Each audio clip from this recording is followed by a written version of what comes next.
Hey everybody, Adam here, and back with a little more Legacy. Buckle up, this one's a little spicy. So, uh, follower and friend of the stream reached out to me when I posted yesterday and was like, hey, why don't you play some sort of like humans-esque, maybe a Winota pile? And I'm like, is that playable? So I started combing through a bunch of the like creature-esque, like tribal decks and stuff like that. And then I came across this from an event in London. So this is Legacy Blue-White Vial. So similar to the Aether Vial deck that's been floating around, part of the engine here is you play 4 Recruiter the Guard, you're a big Silurian deck. You get access to things like Teferi Time Raveler, Brainstorm, Swords to Plowshares, and you use Aether Vial to kind of stitch everything together and play at instant speed. What took this one step further is, so of course we're playing Urza Saga, which can get us Retrofitter Foundry or our Vials, and that's all cute. And then Standstill shows up to the party. So for those of you who are not from a time long since past, Standstill is an enchantment for 1 in a blue. It says, whenever a player casts a spell, sacrifice Standstill. If you do, that player's opponent draws 3 cards. So, the whole game becomes about when do we cast our spells? When do we do the thing?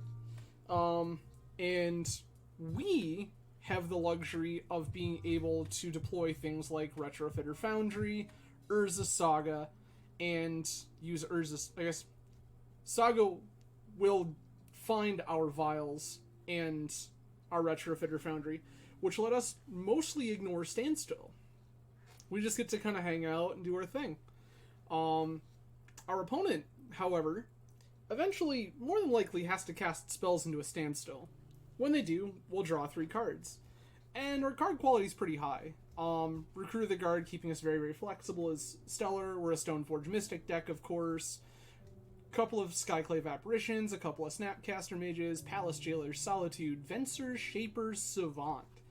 Again, for those of you not familiar with the days of Legacy long since past, Venser Shaper Savant is a 4-mana 2/2 with Flash.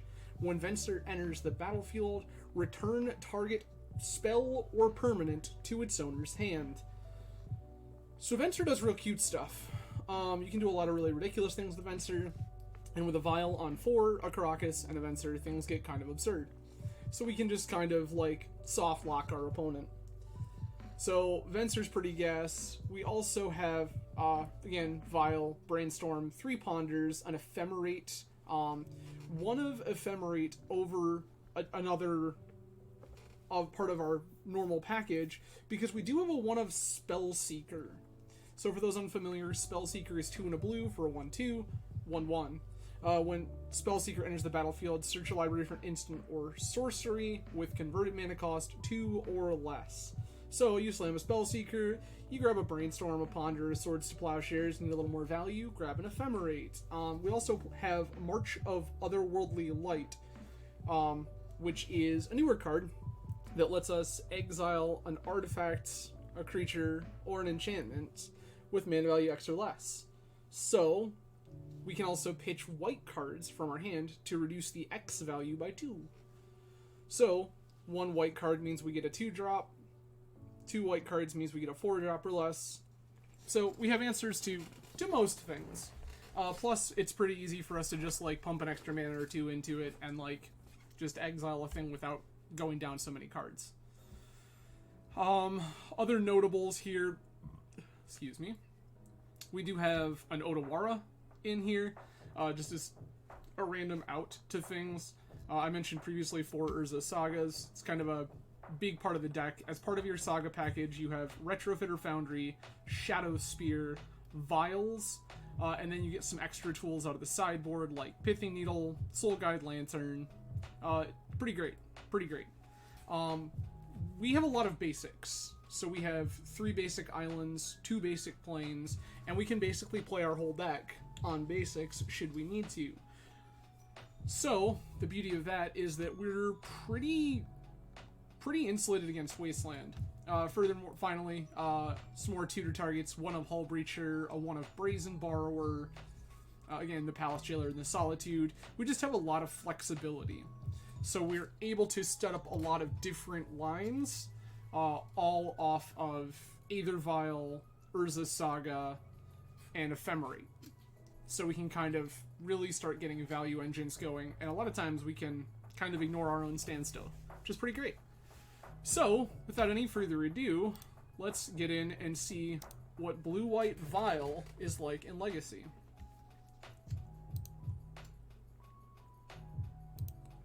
Appreciate everybody joining today. Plenty of ways you could choose to spend your Tuesday afternoon, but I'm grateful you have chosen to spend it with me. A little early, in fact. I woke up this morning and was getting ready for work, and my internet went out. And so I looked down, started looking like what in the world's going on, reset my modem and router, and that didn't do anything. So I was like, okay, that's cool. Comcast, what's going on? And Comcast had an outage in this area. They were doing a little work and everything. So I had to call into work. And I figured if I'm going to call into work, we might as well hang out early. It's, won't keep you all up into the wee hours of the evening. I'm sure my wife appreciates that. Hopefully, we get paired here shortly and get to see what this deck can do. I did play a few matches in the practice rooms beforehand just to kind of see what kind of lines I could notice on the fly. And it seems pretty sweet. It does seem pretty sweet. I got paired against Burn, and that felt really good. I got paired against a pretty spicy, like, artifact mana, planeswalker, like, stack style deck. Alright. Currently playing triple queuing in Neon Dynasty and Master. Oh, good. I'll show you this noodle.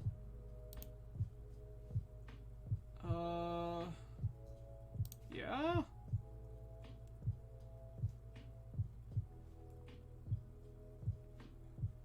I'm looking for another land. Probably a blue one?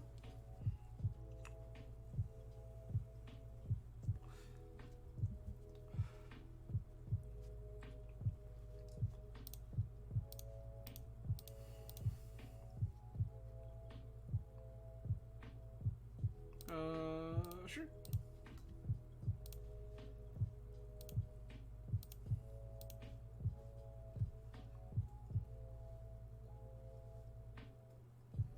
Let's see. Opponent Wasteland you, go. Yikes. Nope, Bayou. Okay, okay. Bayou's a land I'm okay with. Thoughtseize resolves.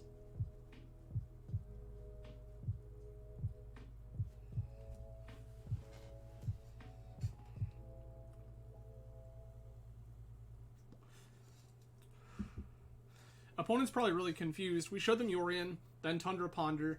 Now they see Standstill and Recruiter of the Guard in the same deck. Standstill it is, I understand. Mox Diamond, sure. So this is like slow depths.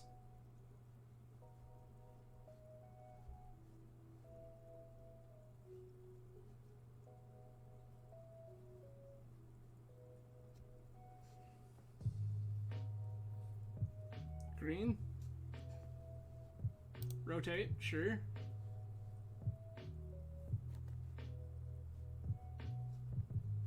What? Why? That we can beat. That's like not a big deal at all.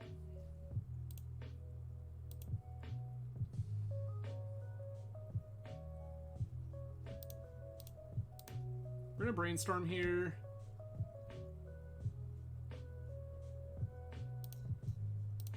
I think I just want to be a control deck this game.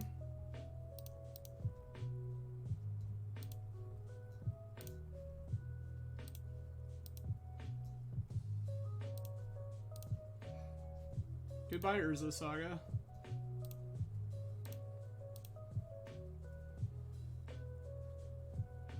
I'm like quite likely to just like snap March of the Otherworldly on this diamond.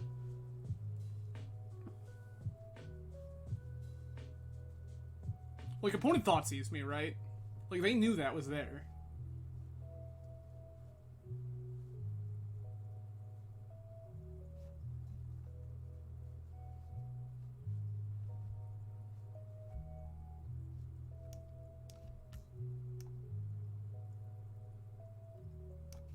I mean, do we do it again? Oh, okay. They have loam. That makes more sense, I guess.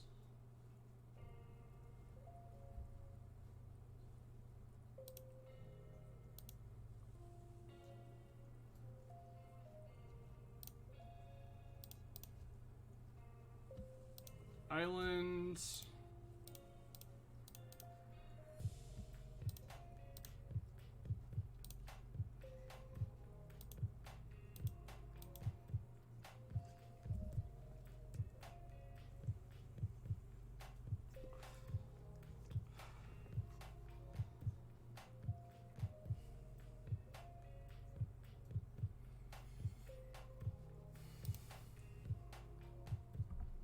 Opponent says they want to hemorrhage cards. I'm into it.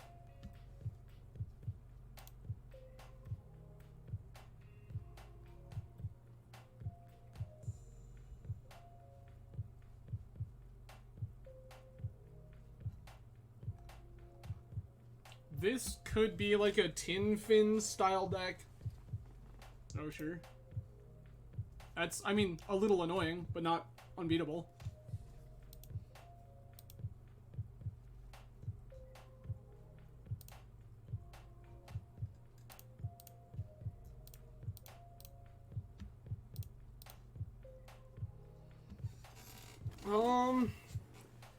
What do I want to do here?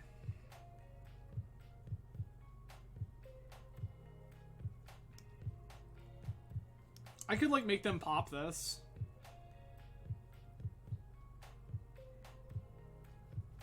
And also just do this.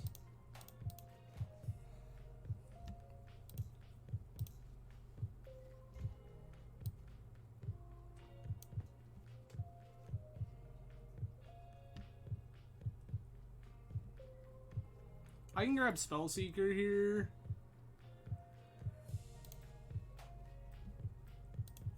Spellseeker can grab me Ephemerate.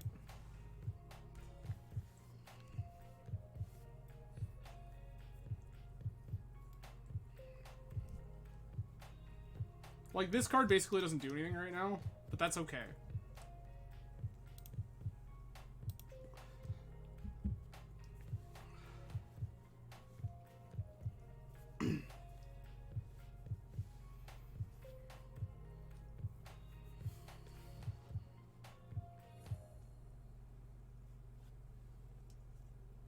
So if opponent is some sort of like Tin Finsy deck with like Chain of Smog combo in it, like we could just die here. Opponent could just go land. No, they can't. Okay.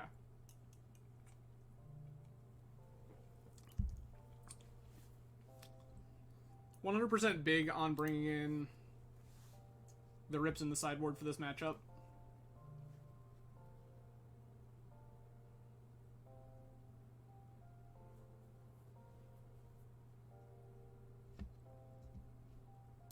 Sure.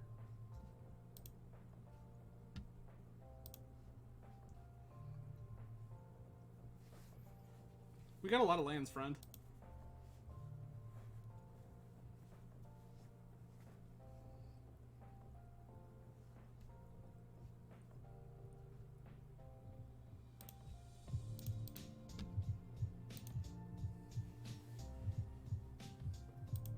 I'm pretty down on just letting them do that. They'll have to sink a lot of resources into doing it again. Yes. That's so good.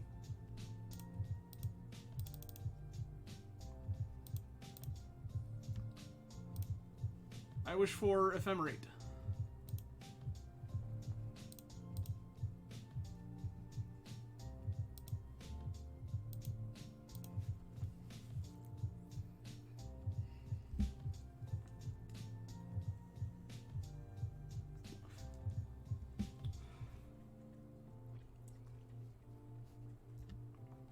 Oh, so opponent's just Lone Pox.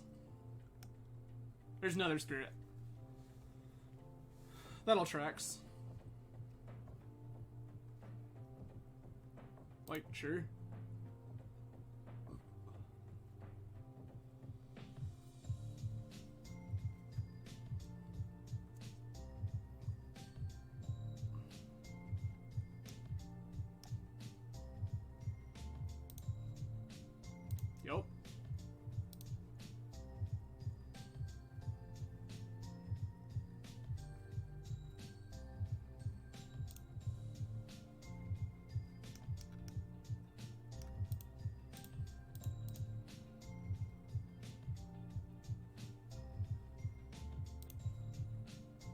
gonna go ahead and grab another march.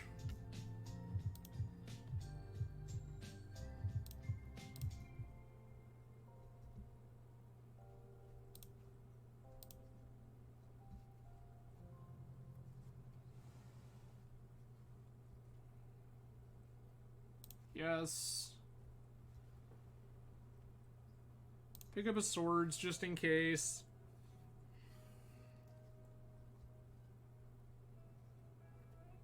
Value, friends. Value. That's so good. This one. Cast.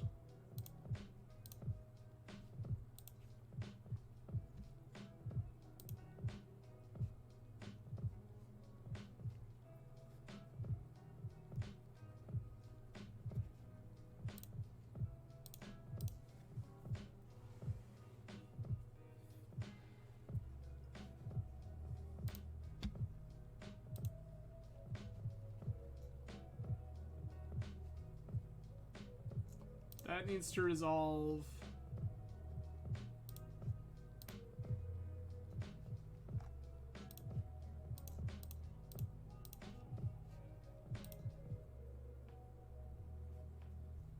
Just dismantle everything our opponent is doing.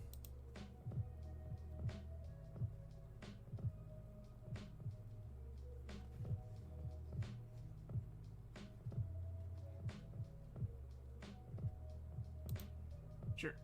Graveyard's gone. You got it.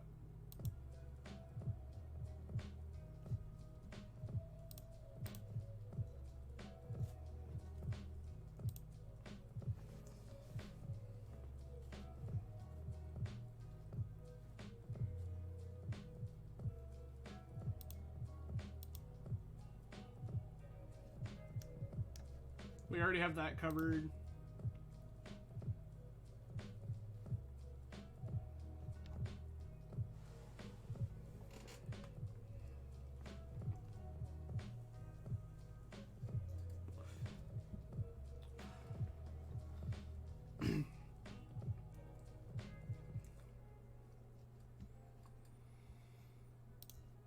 Opponent, you sweet summer child. I'm going to Stone Rain you again.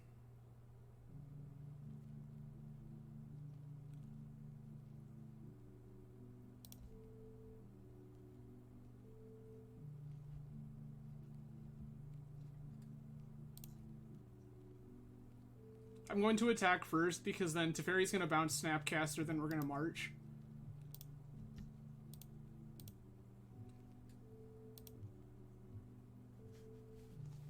And March is going to take Saga. Value, kids. Value.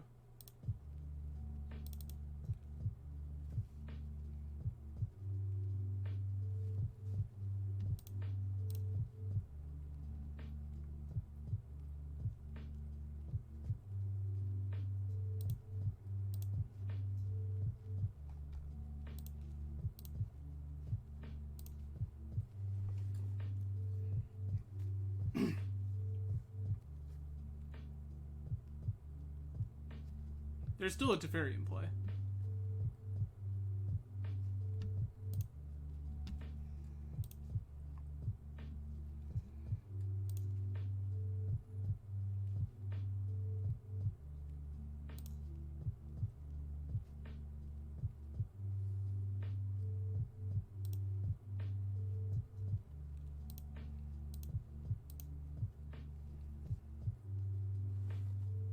I can put away 2 of these Swords to Plowshares. Cast the Stoneforge Mystic. Go ahead and grab a Sakaldra complete.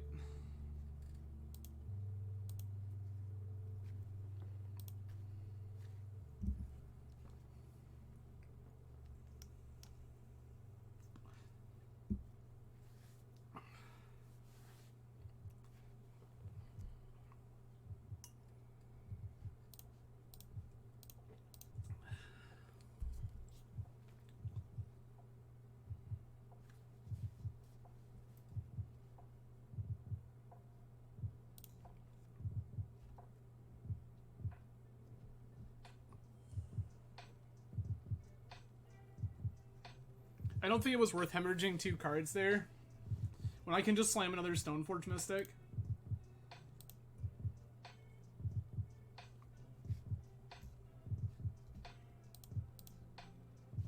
This.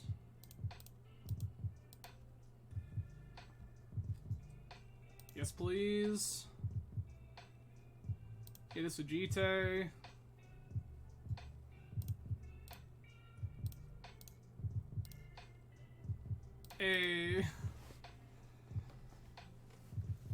Okay. So I like Rest in Peace a lot. Opponent's really graveyard-centric. As such, I think I also like Surgical and Soul Guide Lantern.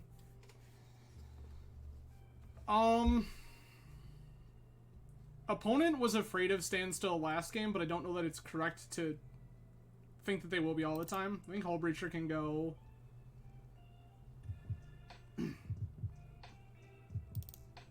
Can cut Foundry.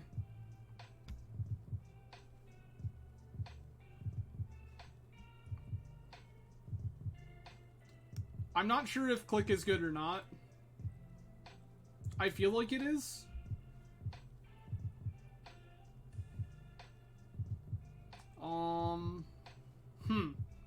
Maybe Surgical's too deep. Maybe just the 2 rips is fine with everything else that's going on. And then we have to make 1 more cut. And shave Click. 4, 5, 6, 7, 8, 9, 10, 11, 12, 13, 14, 17, 18, 22. That's still a high enough blue count. Sure, I'm in.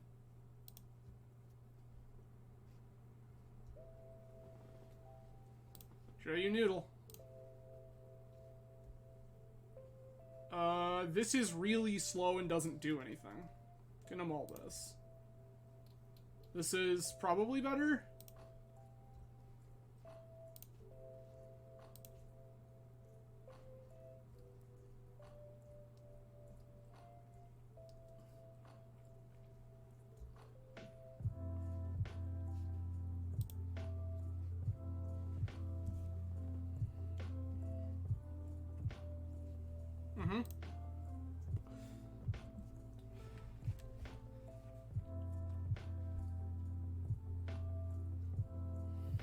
That sucks.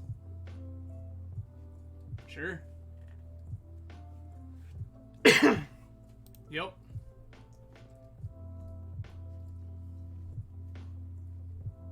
Ah, yes. The good old nobody does anything game.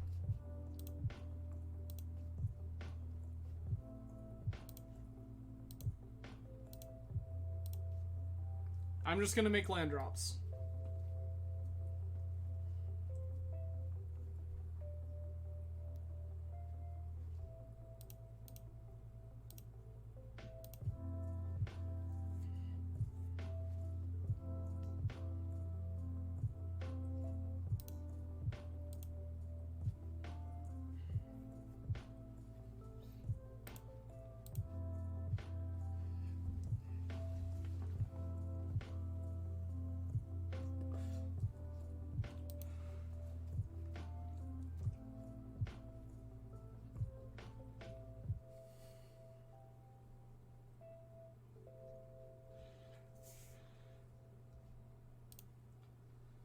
Loam is happening.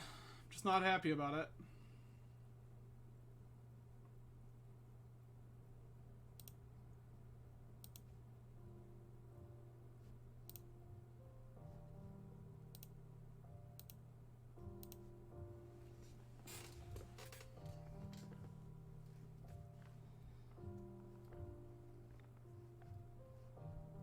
Opponent mills a bunch of their garbage.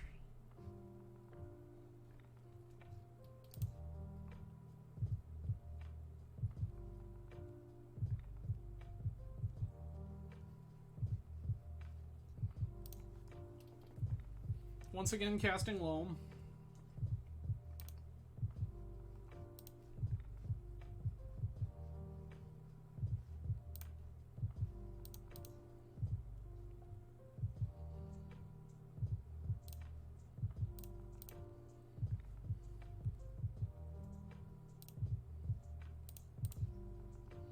I'm just gonna jam this jailer to start drawing cards.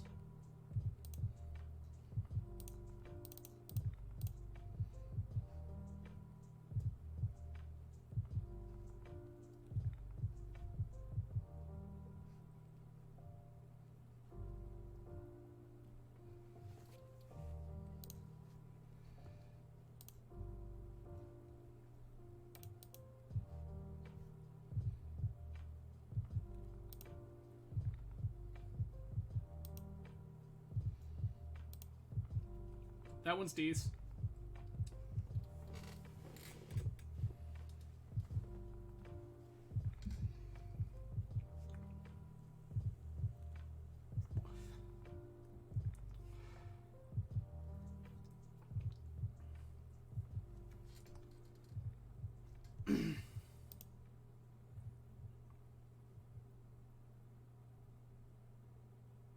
We've already got that beat.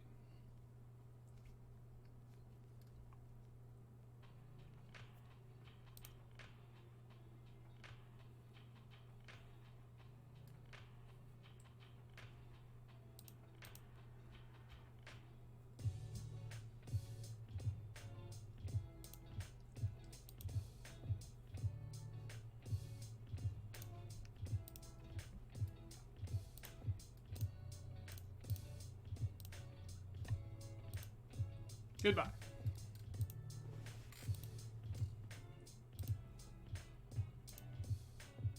That will be good for later.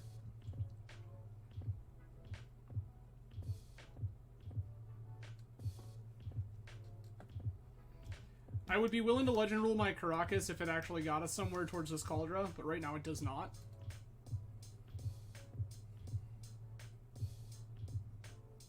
Yikes. Goodbye Cauldra, goodbye Teferi.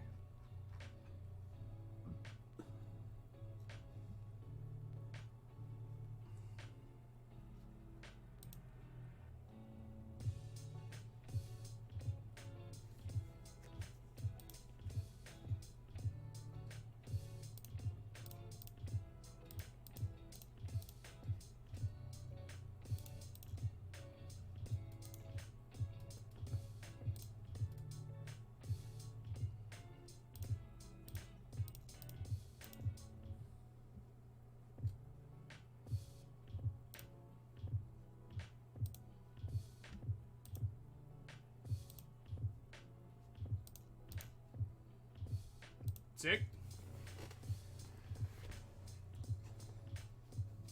Another Stoneforge there is very good.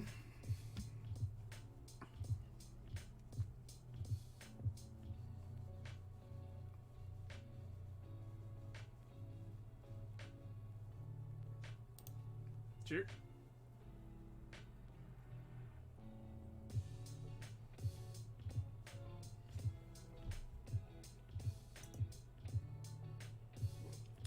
Naming Jite, sure.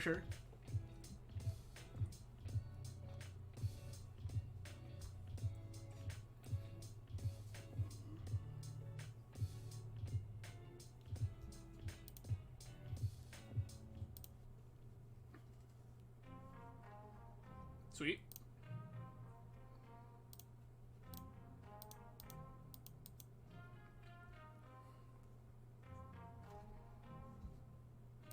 Yup. This one. And we'll just fetch here.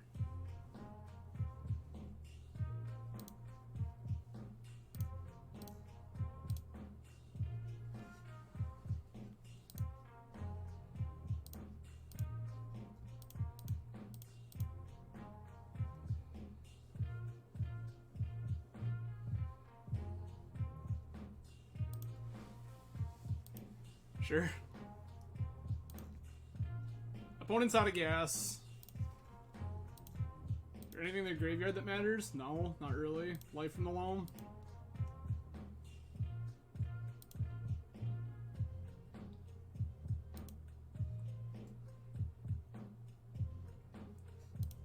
Sure.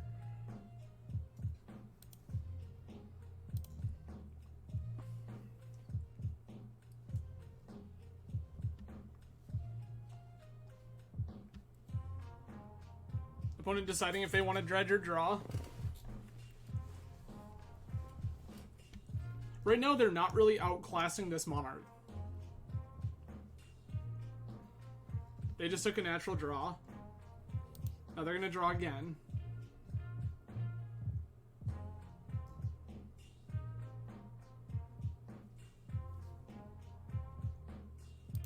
I mean, that literally doesn't matter, but yes. Name core. Artificer. Sure. All of these things do not matter.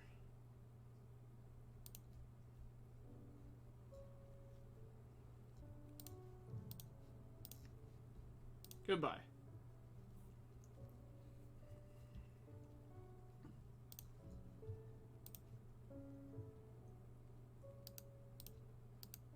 I will attack.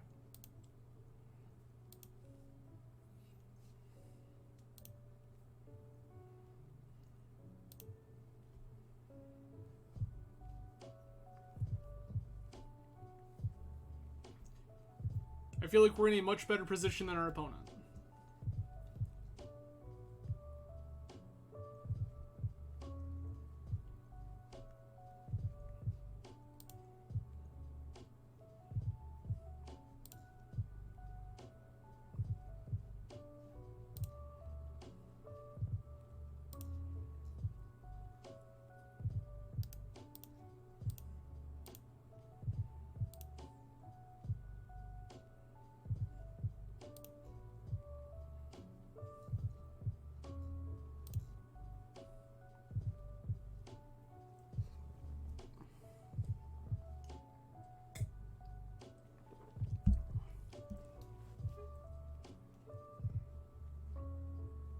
Mills Diamond Wasteland Decay.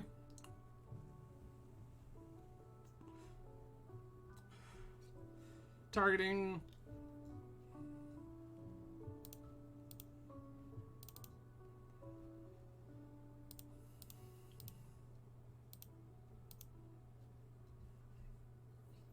I'd prefer you didn't.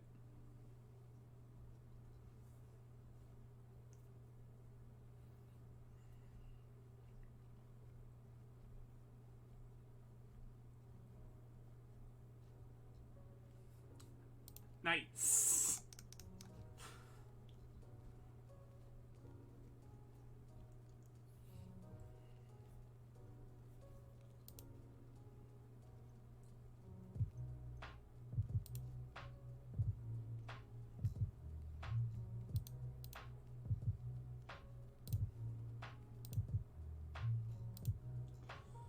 One, two, three, 4, 5. I will yield to this.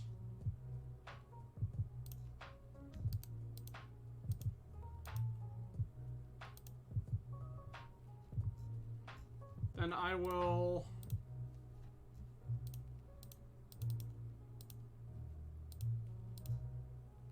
Yorion to hand, cast Yorion.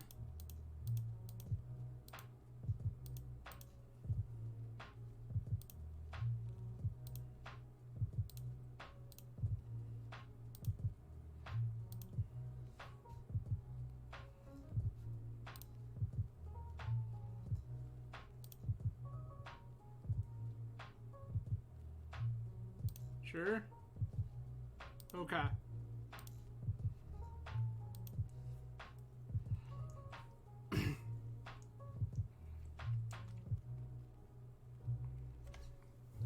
Flips Thoughtseize, Life from the Loam, and Crop Rotation.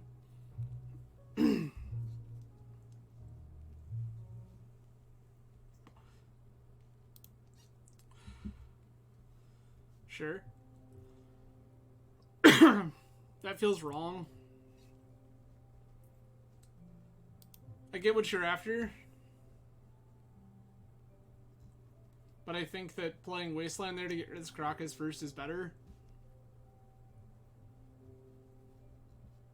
Boom again.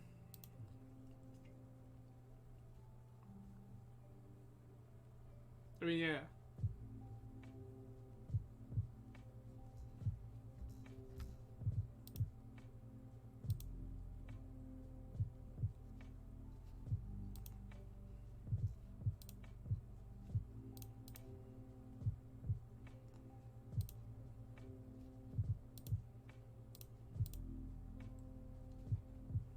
1, 2, 3. 1, 2, 3, 6, 7, 8. 2-minute to activate. 5-minute recast. Total of 3. Got it.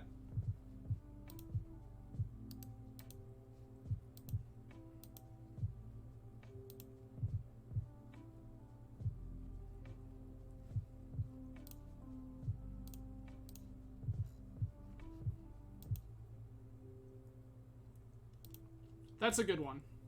That one's going to be very, very good.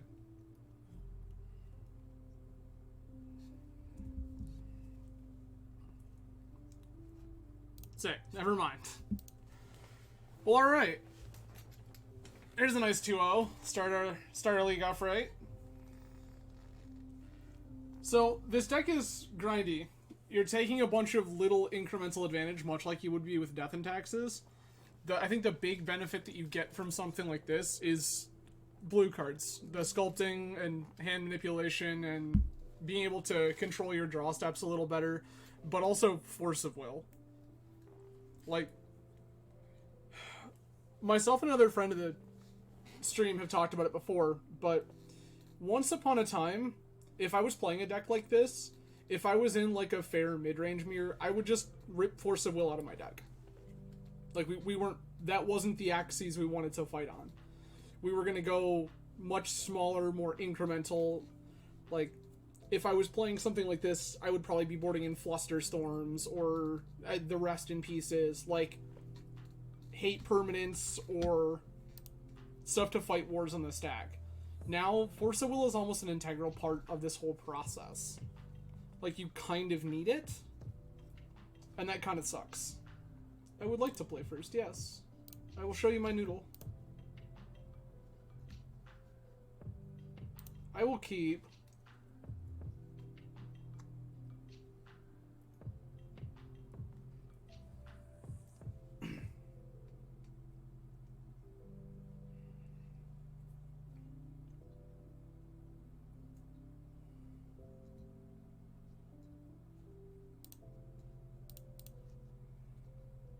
We're just gonna grab an island here.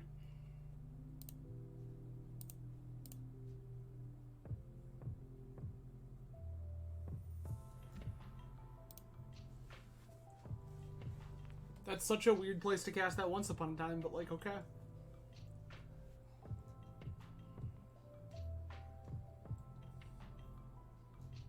Okay, so this is post.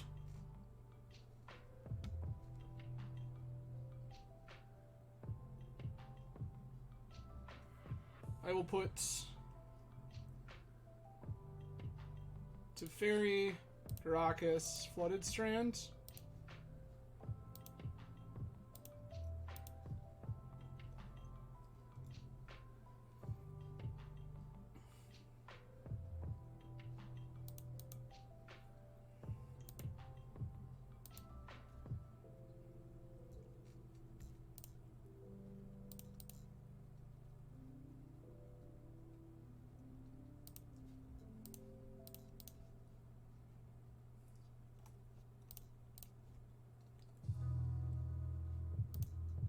Go find Cauldron complete.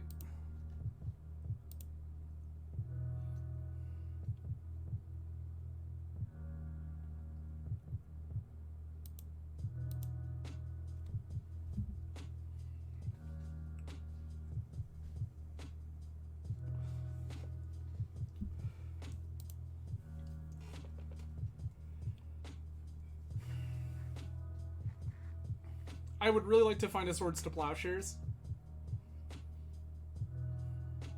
It's pretty high up on the list of things I want in my life right now.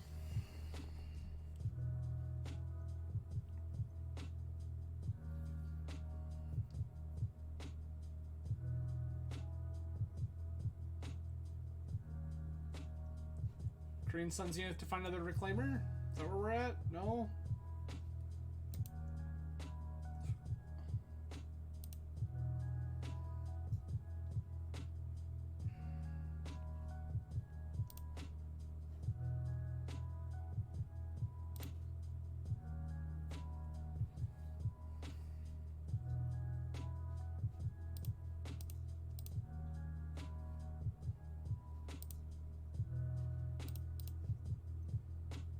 I'm just gonna start clocking.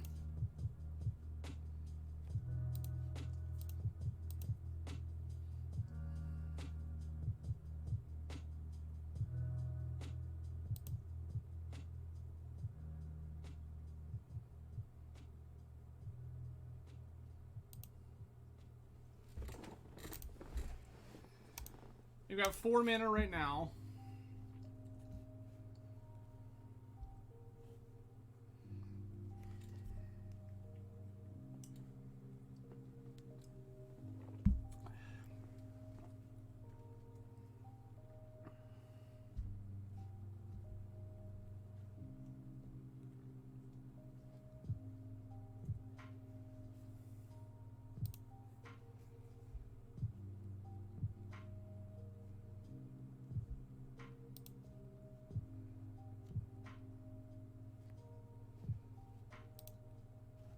That's cool, but not really what I'm looking for.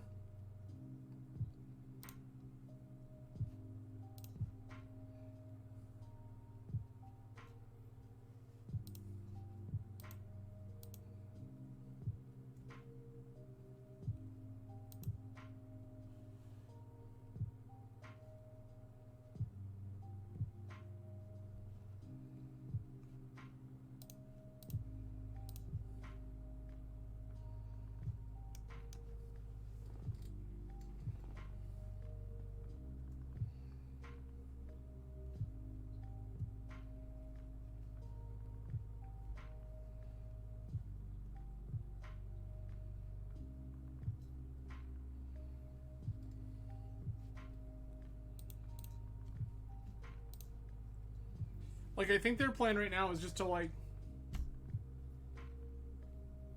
go hard towards, like, casting a big dumb.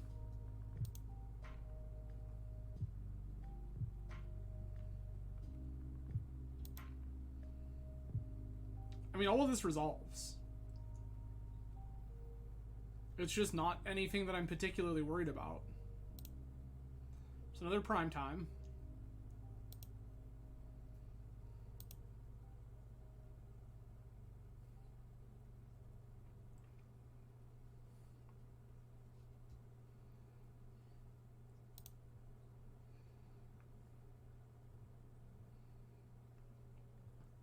Four, five, six. Cast prime time into standstill. Let me draw cards. Like, I'm into that life. Okay.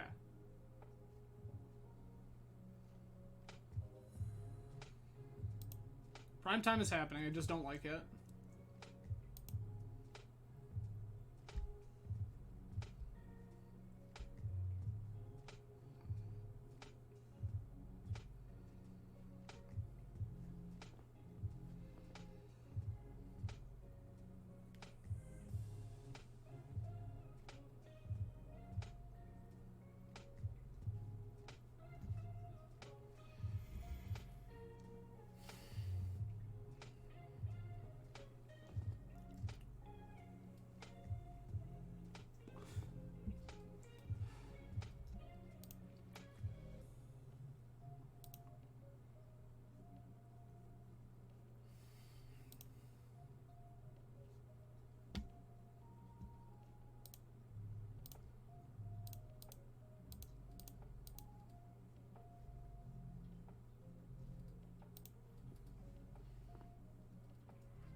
Grab Vial.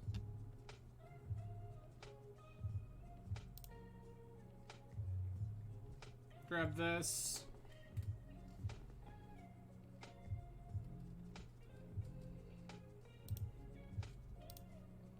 I'll just attack here.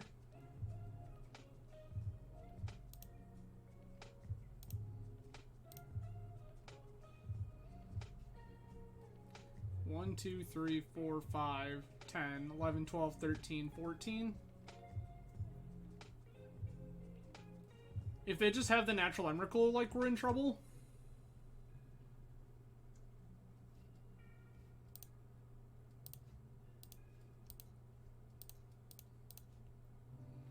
They didn't even make a land drop first. That's so good.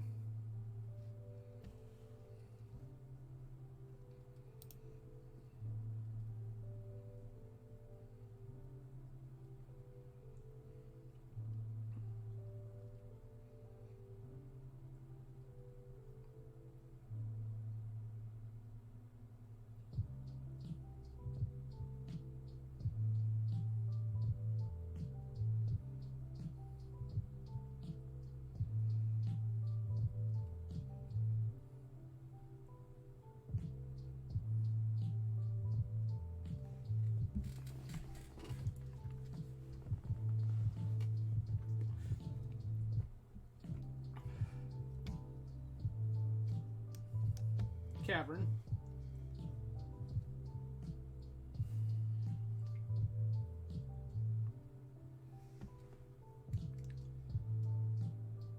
What I would really like here is Solitude. This doesn't actually matter. I wasn't planning on countering it. It resolves. Okay.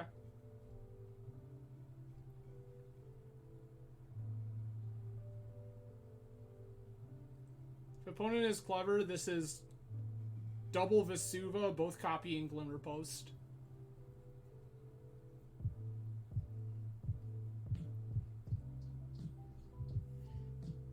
Okay.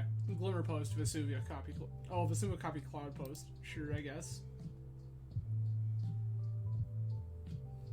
7. 8. If this is another Titan you're not using the cavern you put on Giant intentionally, I'm going to be a little upset.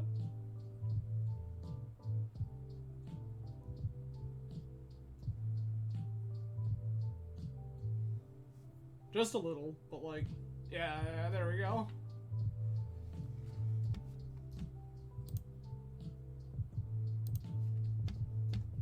Yeah, like, you've got stuff. I get it.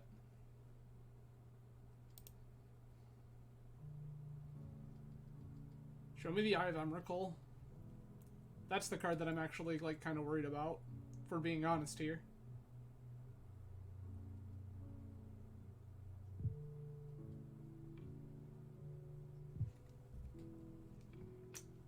It's not an Eye of Emrakul. Okay.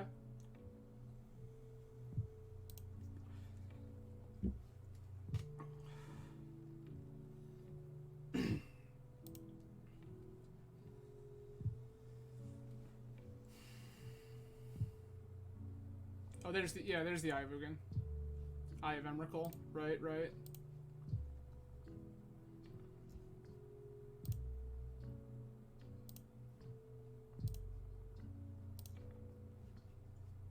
We're gonna always yield to Vial. Gonna tick that up. I promise you I'm not paying for my indestructible creature, that's fine.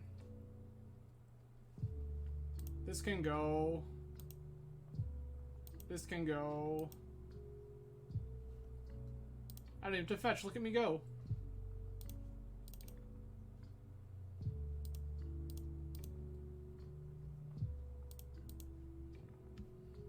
Yup.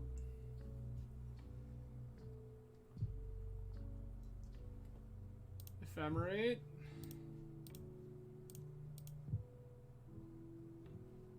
Yup. Wow. Wow.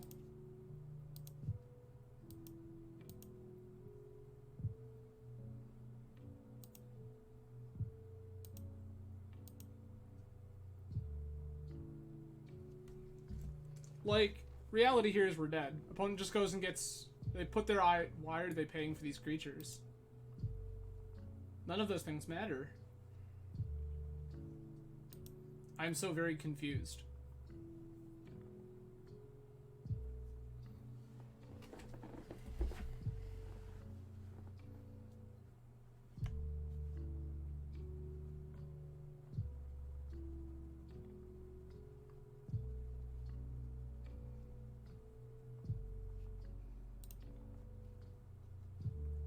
One, 2, 3, 4, 5, 6, 7, 14. Yeah, okay. Cast it and I can see. Can move on with our lives.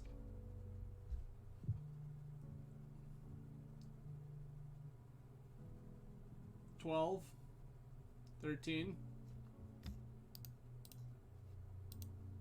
Yes. I agree, you win. Okay. I'm gonna board in that Meddling Mage because Emrakul is basically the only card on the planet that kills us. Board in this Needle. Jutei seems pretty bad overall. And then, again, if you can cut Hull Breacher.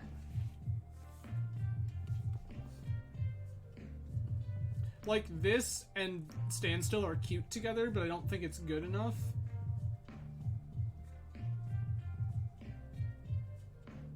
I mean, I think I'm in.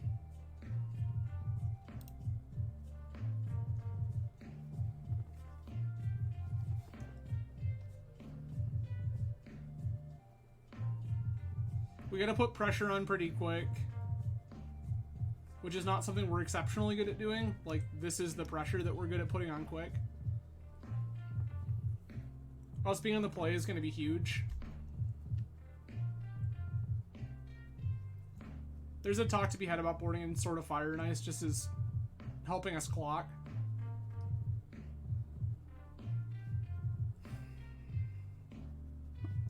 We do have outs to Emrakul, by the way, in the form of Otawara. It's not good, but we can do it.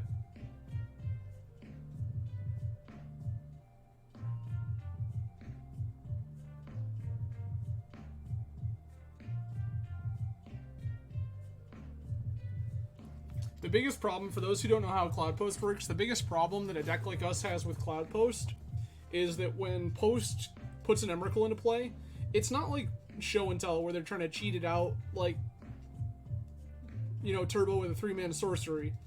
Like, they can just keep casting it over and over and over again. And that's kind of problematic. Like, it's very difficult for Blue-White X to just beat a big dumb Emrakul that they can cast over and over and over again. I will play first. I will show you my noodle.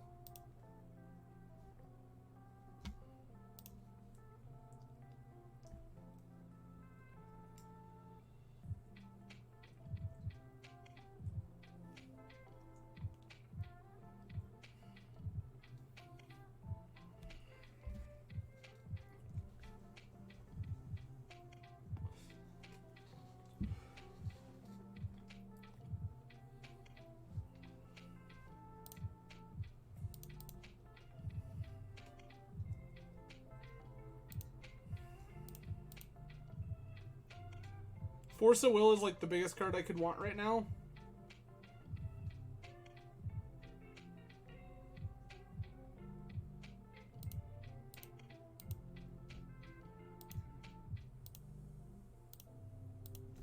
This is plan B. If opponents... Yo, what?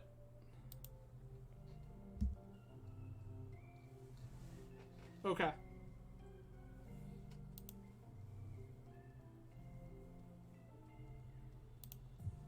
What is this needle name?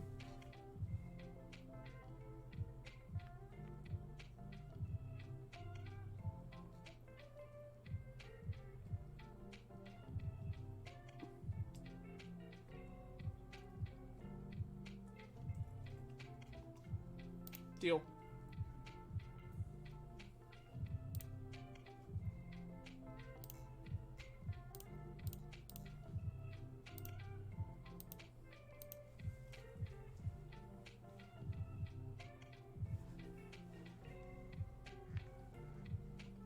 Like, we are in the driver's seat now.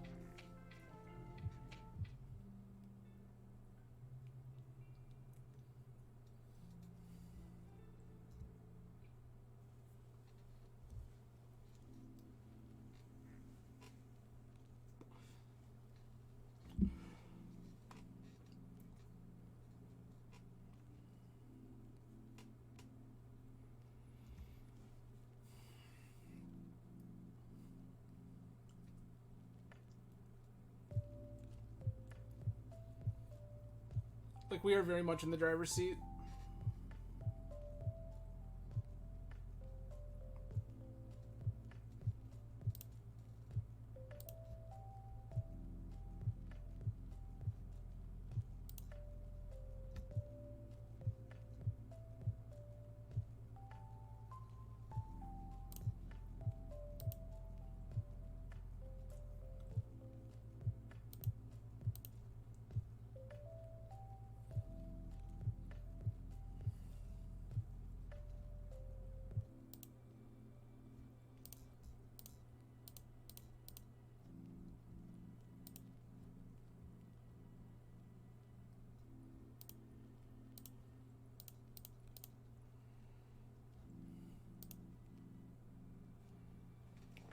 Grab Vial.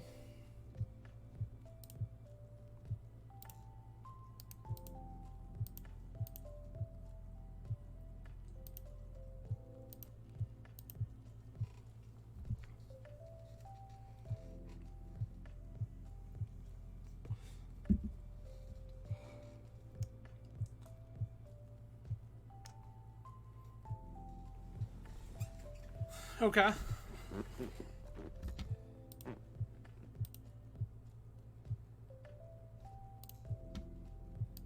Can always yield. Yes.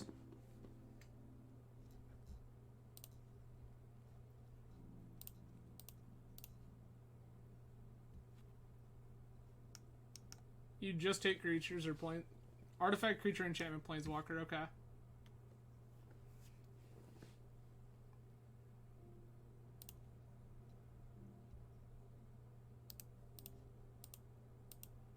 One, two, three, four, five, six, 7, 8, 9.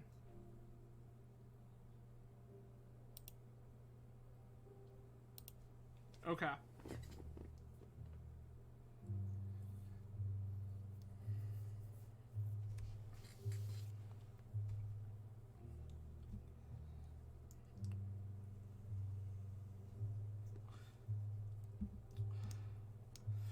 This is where they tutor.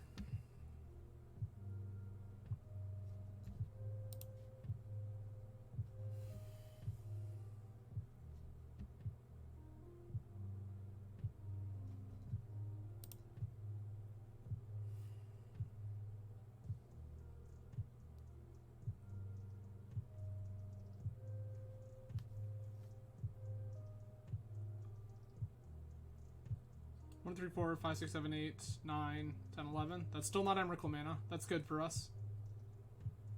Yeah.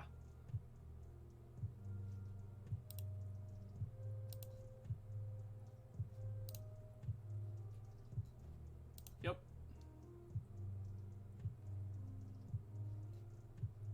Okay.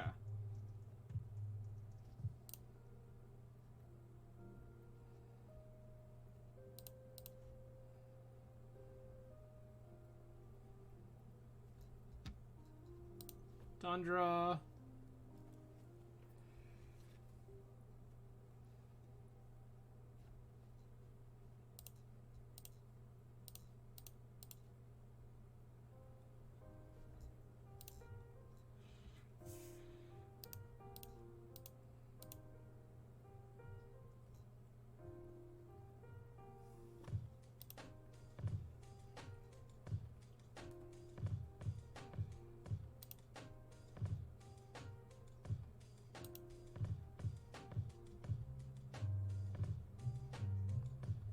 Tutor again. Find a different idiot.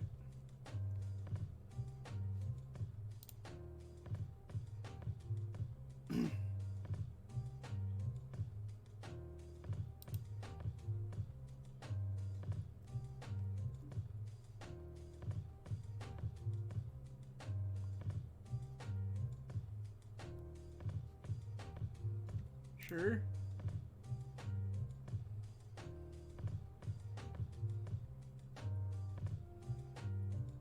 So with Standstill trigger on the stack here, what we're going to do is put in Stoneforge Mystic and go get Kaldra. The reason being that it pulls another card out of our deck.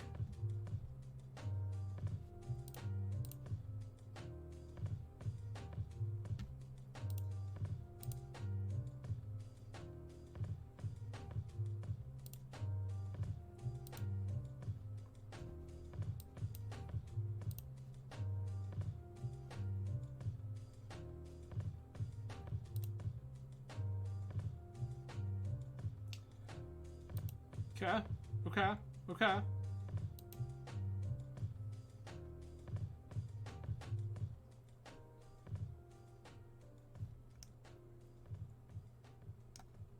That costs 4, that's still bad.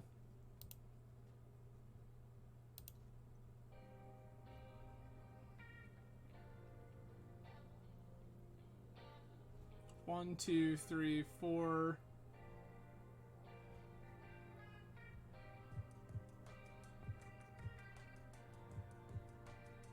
We can still win this, but it's not easy.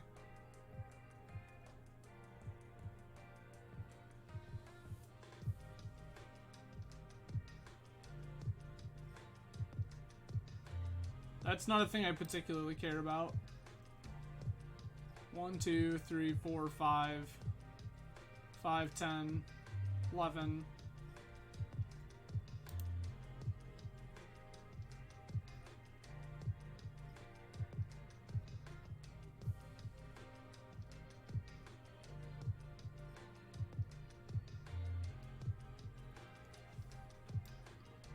Like, this might actually shock people, but this is actually still very winnable.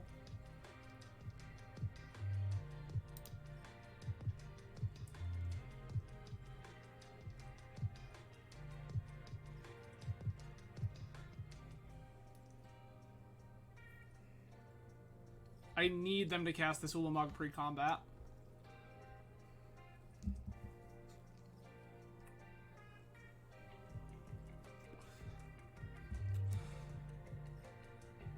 I want them to target shit that doesn't matter.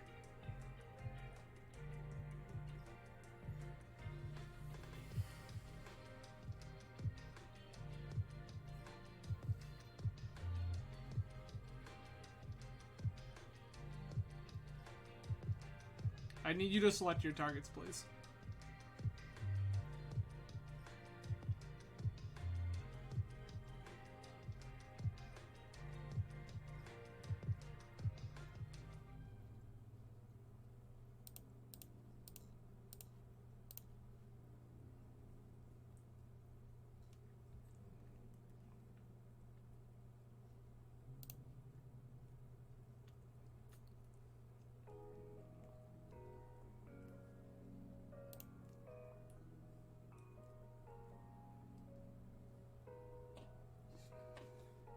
One, two, three, 4, 5, 6.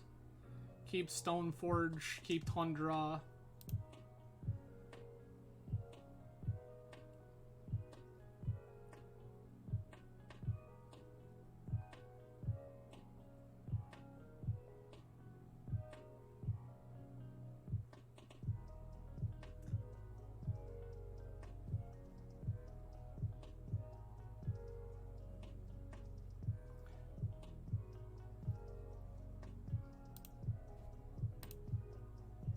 Like, the move here is that they Beseiju Stoneforge. And it's actually very bad for me.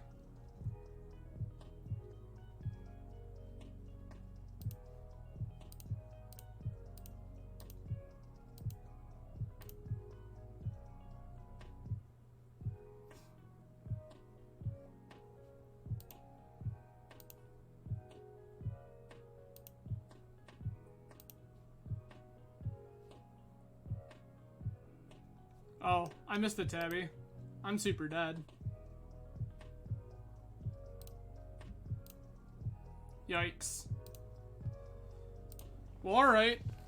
2-0 into 0-2. We're 1-1. That, with the way that this is actually configured, this feels like a nightmare matchup. Like, this is about as bad as it gets, to be perfectly honest.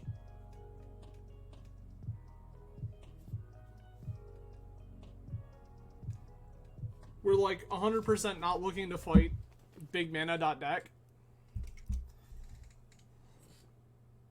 We've got a bunch of stuff for Fair Blue. We've got stuff for combo. I will ban Island. Oh, opponent's going to be upset.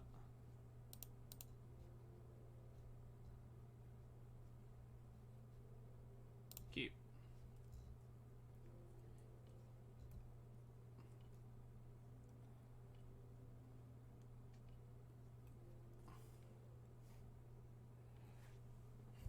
Opponent's name being Ban Island when my turn 1 is going to be basic Island, go, Brainstorm, end step, untap, Stoneforge. Pretty great.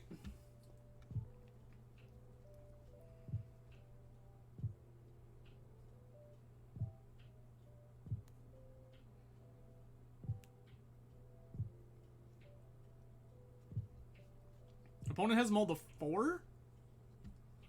What a wild party.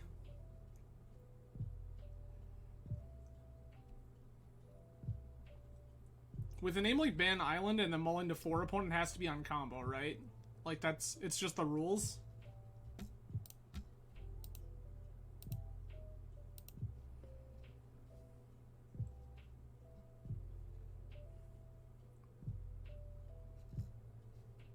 Mesa, fetch. Taiga, sure. Ignoble Hierarch, resolves.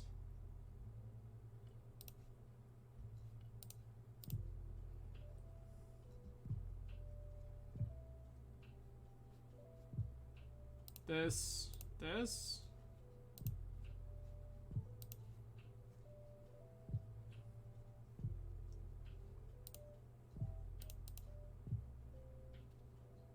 Opponent may just be on Jund. If opponent is just on some flavor of Jund,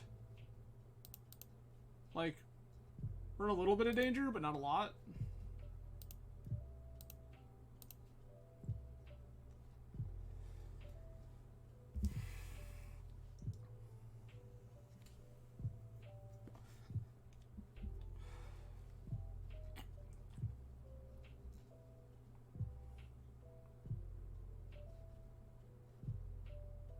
Okay.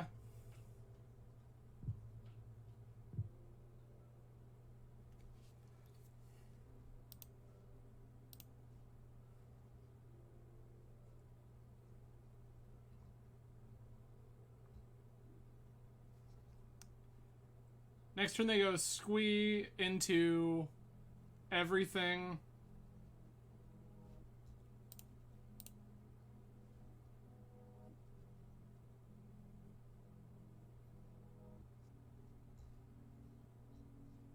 This can go away. This can go away.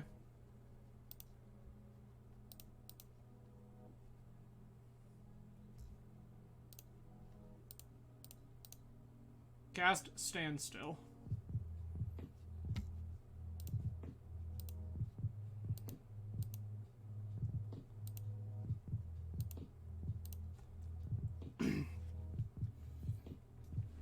I need, if they try to combo into this, I need to draw Force of Will. Because if I draw Force of Will and stop squee for 1 turn, I then untap Skyclave Food Chain and we're fine. That's fine.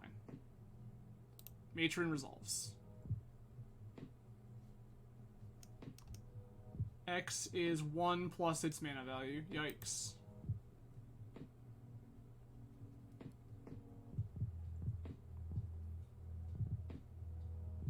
So, like, opponent has to have the thing.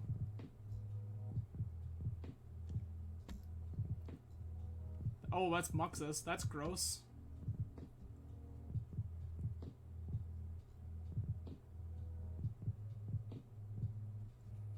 Four, 5, 6. Cavern Mana, Muxus. Do garbage. So they're just Food Chain Goblins. That's a different story. I thought that they were hard combo Food Chain.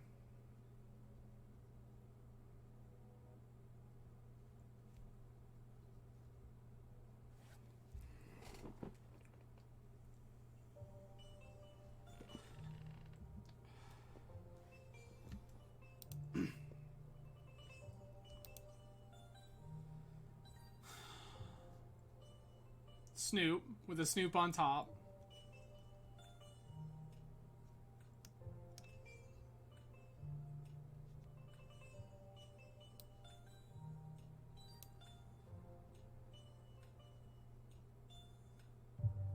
What's the... Sack Lackey. Cast Snoop. This lets them set up the kill. And they have extra Stoops to stack for mana. Food Chain, very good card. There's Harbinger.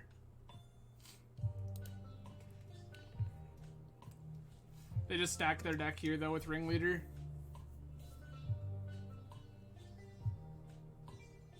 Yo, what?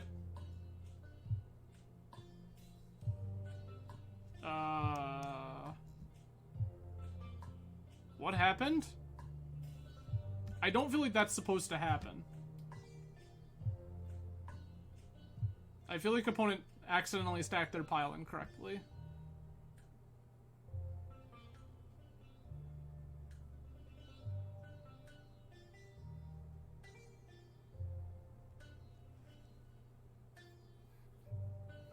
Forest on top does not seem like the kind of thing we were looking for.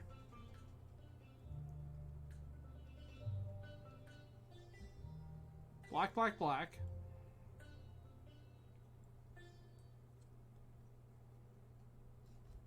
Harbinger, okay. Why did, I don't understand. Oh, that's right. Ringleader doesn't stack. No, Ringleader doesn't stack. I'm thinking the other one. The one that's not actually legal in this format. There's War Chief. All their idiots now have haste.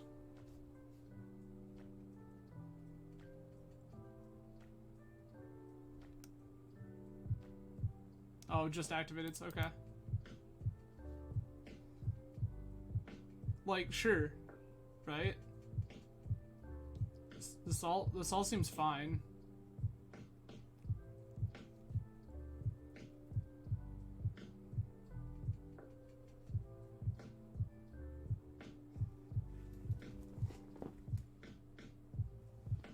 No, it's the other one. Oh yeah, Recruiter. Recruiter's banned.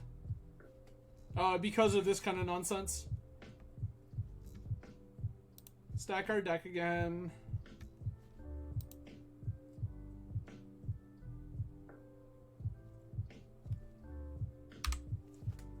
I'm gonna have 6 here. I'm either dead or I'm not.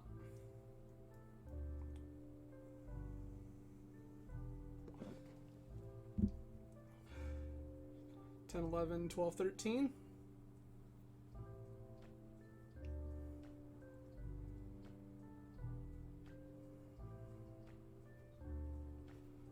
I have no idea why opponent just cast that card, but sure.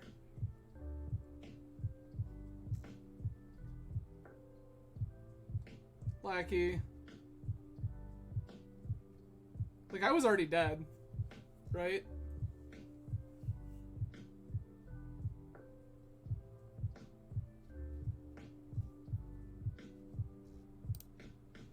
Okay. Hydroblast. Meddling Mage.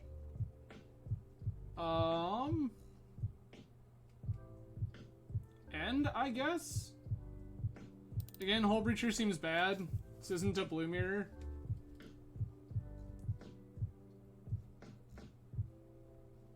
And I think something like Palace Jailer is pretty atrocious.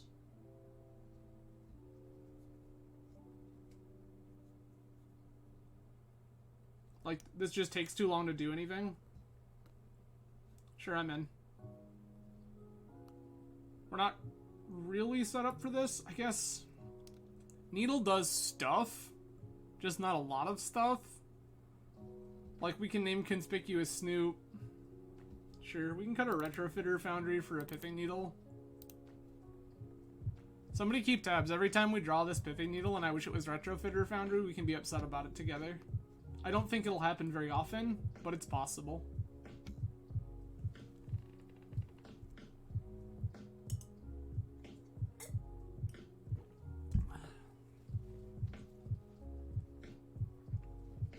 We can see how good opponent is at Magic and just name Food Chain and stare at them. That'd be pretty dope.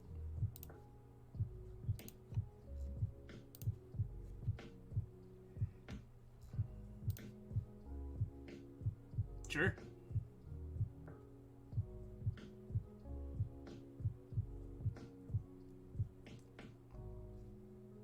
Like, this is a really fair hand, but like... Get Island... Ponder. All of those were bad.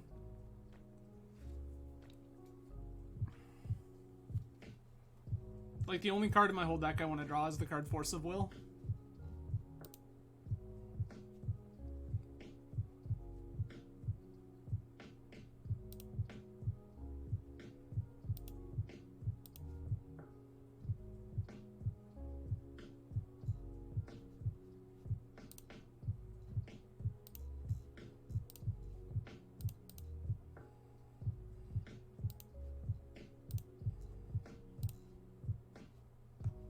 Not exiling cards.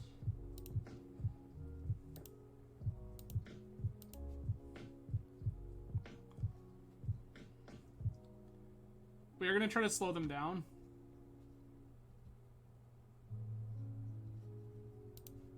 Snoop resolves. That sucks.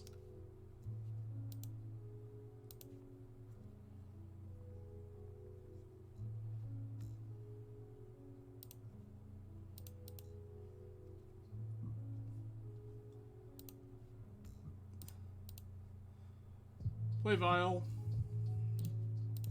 Play Stoneforge.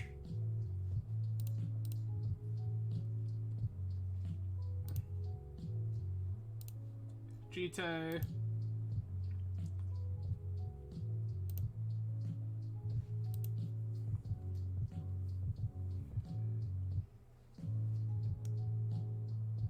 Yo. What? I need an adult. Opponent has a goblin wizard.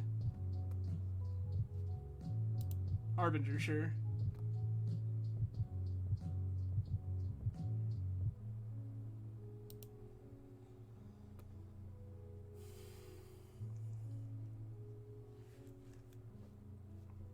Kiki.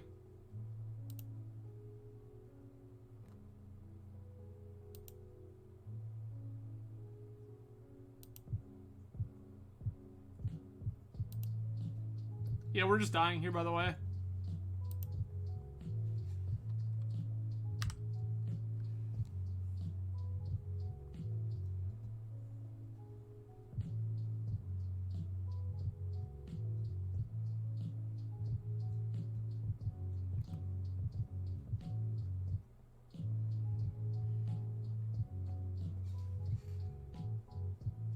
Like, opponent needs to respect that we could have Solitude and a white card here, but they're not at all.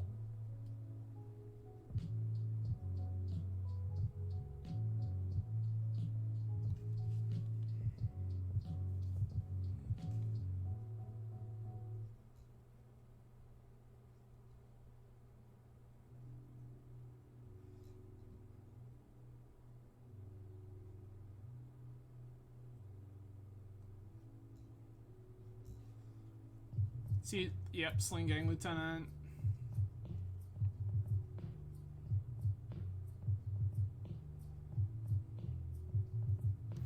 Yep. I'm going to assume the opponent knows how to play their deck, even though they did not play that in a fashion that I think they should have. Like, as a Yorion blue-white deck, opponent should expect that we have Solitude, and that line does not play around Solitude at all.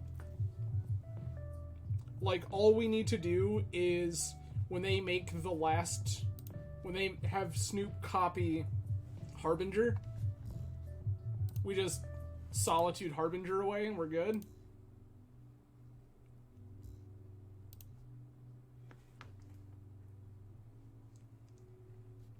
This is like a totally reasonable hand.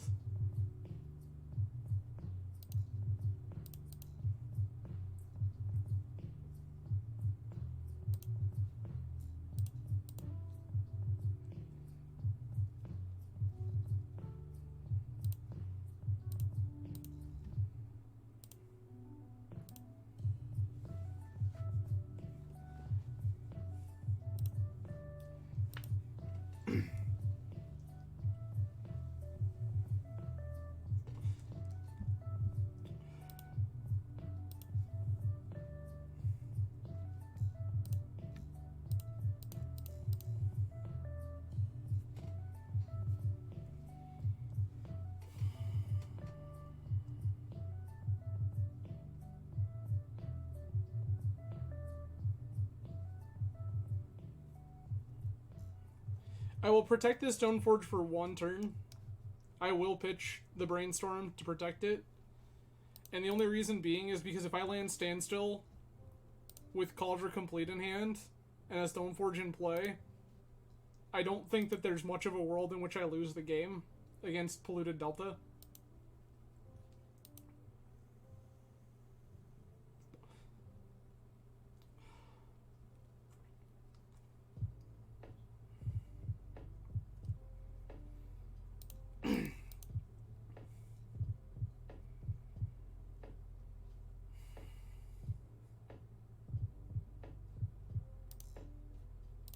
It will.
This feels like some sort of Days Undoing deck.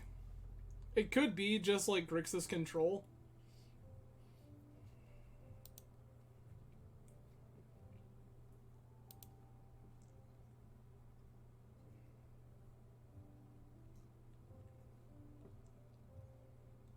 Nice.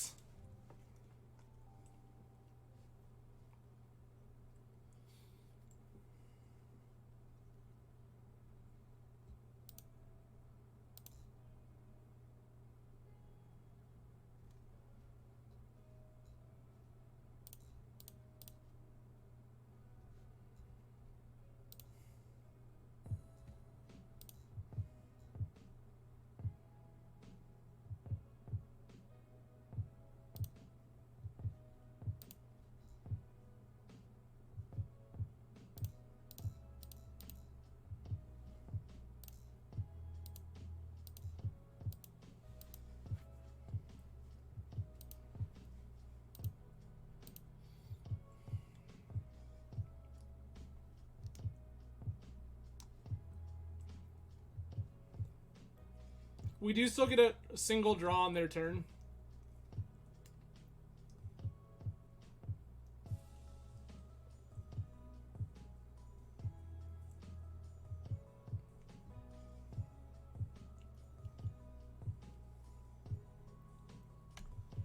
And if they take down Narset, they lose it.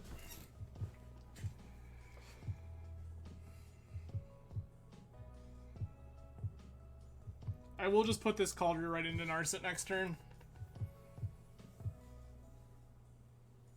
Oh, it does. You're right, Terdax.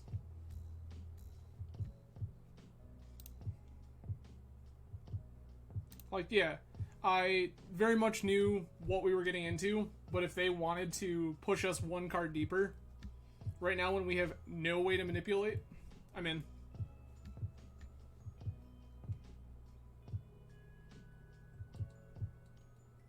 Like, this Narset dies. One way or another, this Narset dies.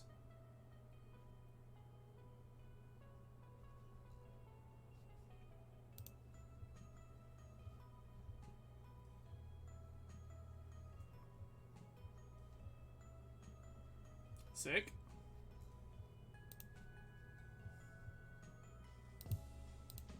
Attack Narset.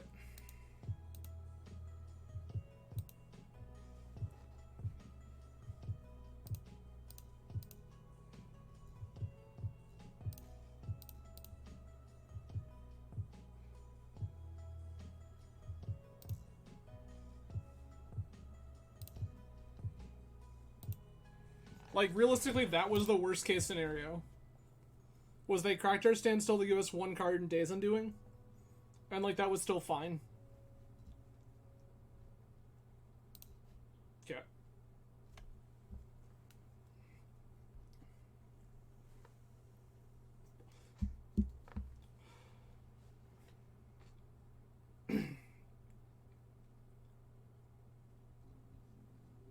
Greg, we are 80 card Yorion blue-white Vial.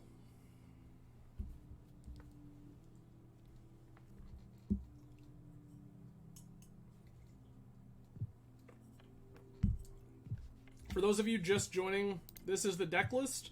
I found it in a 5-0 dump because, not quite, Greg. We have 0 copies of Jace the Mind Sculptor. We do have another 2 blue card in Venser Shaper Savant. This is fine.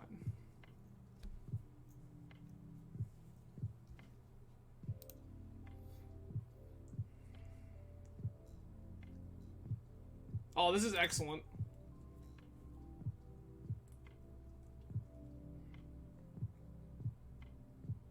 I mean, I didn't make the deck list, Greg. Alright? That's the life we're living. I didn't make the deck list. Sure.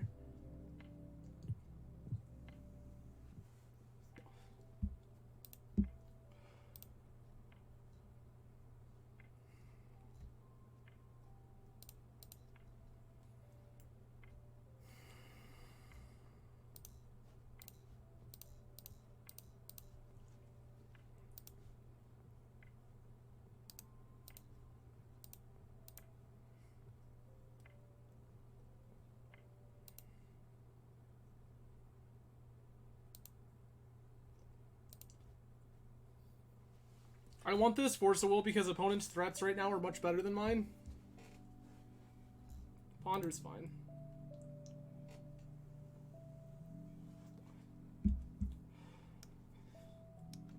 So currently Yorion reads pitch to Force of Will. Not the life we were looking to live with it, but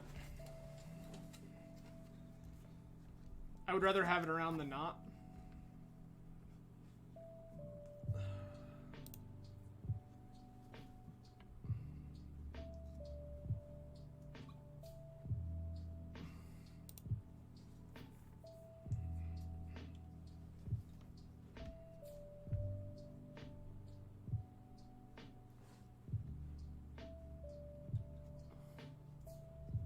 Like, any random weapon drawn would be incredible right now. Just, like, absolutely phenomenal.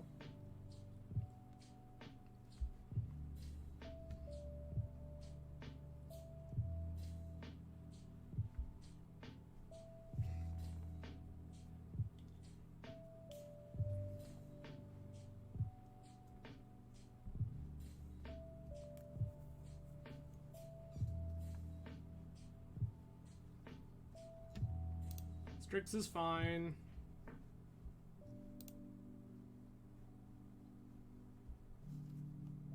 Opponent has drawn so many cards this turn and done nothing. That's fair and reasonable. I accept.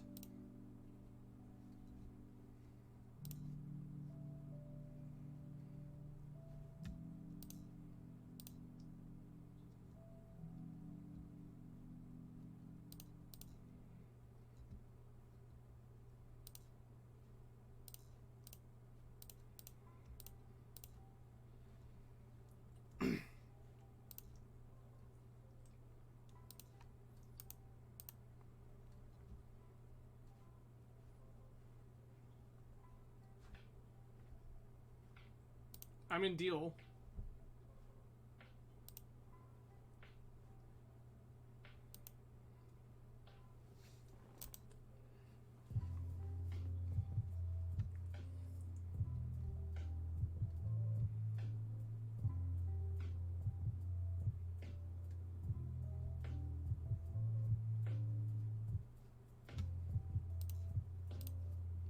Yup.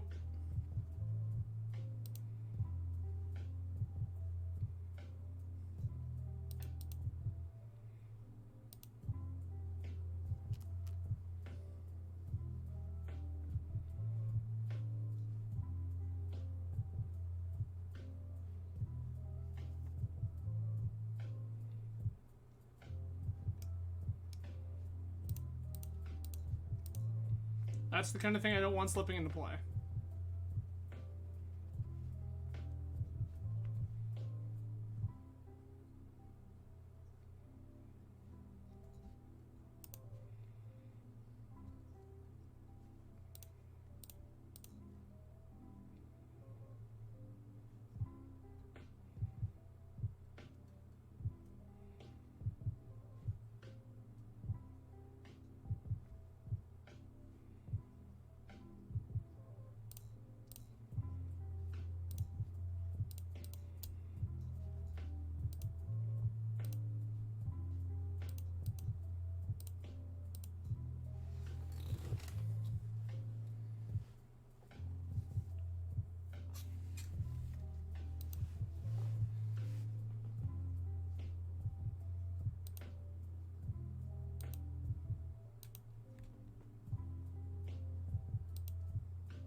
This is a little dangerous if opponent has bolt effects. Like, slamming this Teferi into play with 1 loyalty is kind of spooky.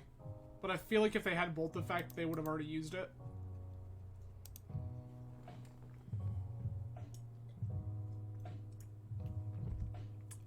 There it is. I just had to conjure it to the top of their library for them. It's fine.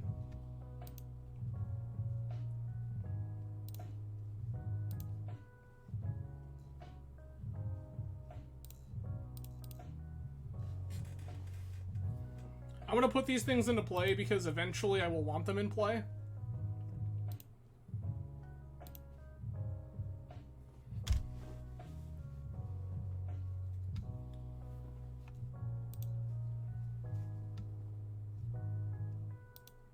For whatever reason, the flip side of Hidetsugu consumes all is not legendary, so that's unfortunate. This Karakas isn't really doing anything. But apparently neither is our opponent.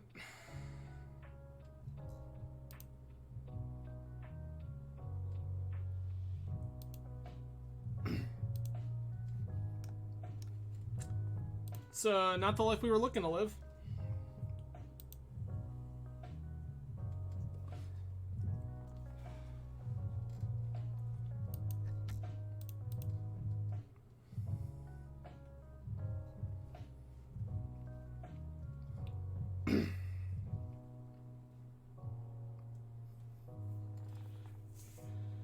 I definitely think I want my Council's Judgments out of my sideboard. Sort of Fire and Ice.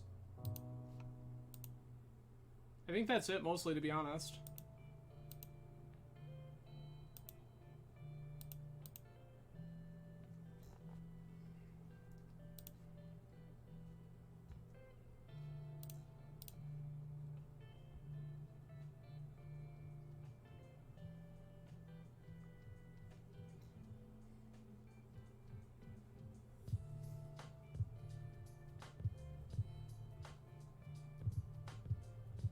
Hard cast Force of Will. Sure, sure.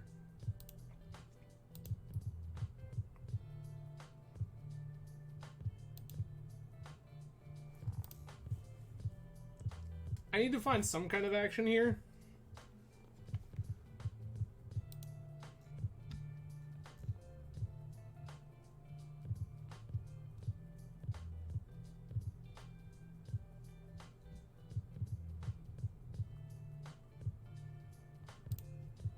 That sucks.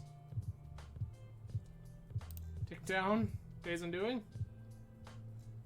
Another Narset, sure. Not really the life we wanted to live, but sure.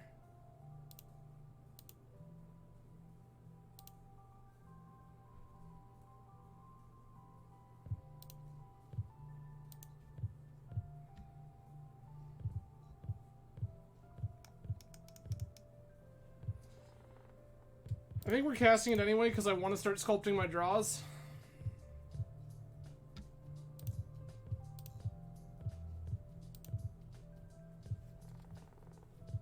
I need something that does something.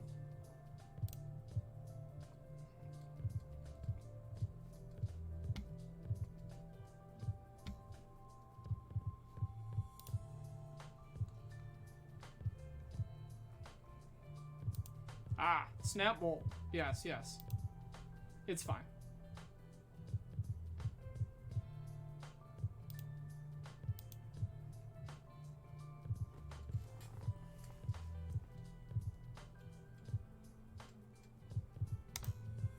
Like, worth mentioning here, we're up like 5 minutes on clock.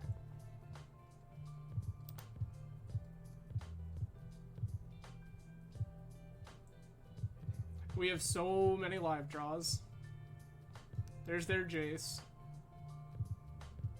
Yup, that absolutely should show up. We get Fate Sealed? We get Fate Sealed, yes. They do need to manipulate our draws for sure.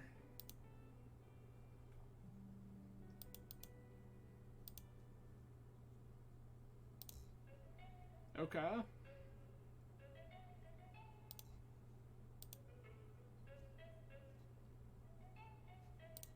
That's the kind of card we're looking for.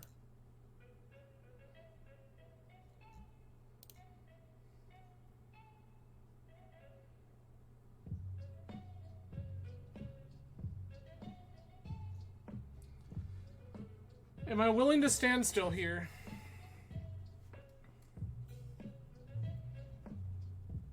Like, I lock the game up eventually. I think so.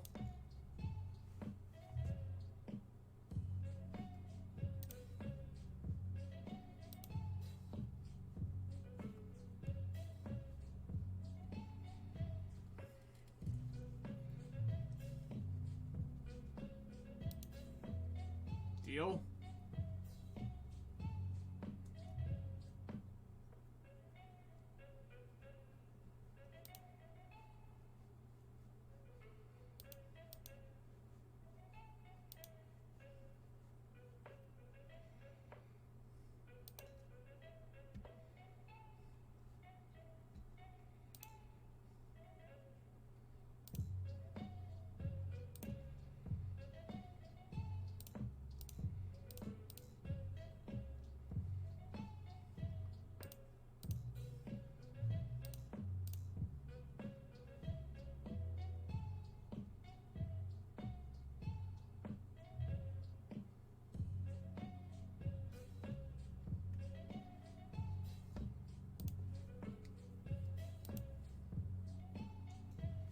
Okay.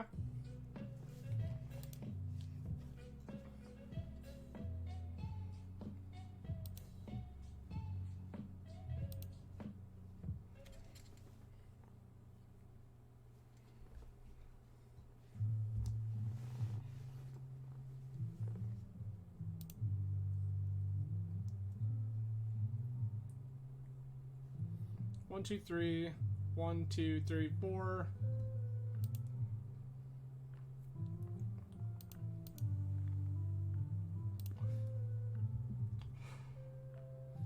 Show me your bolt.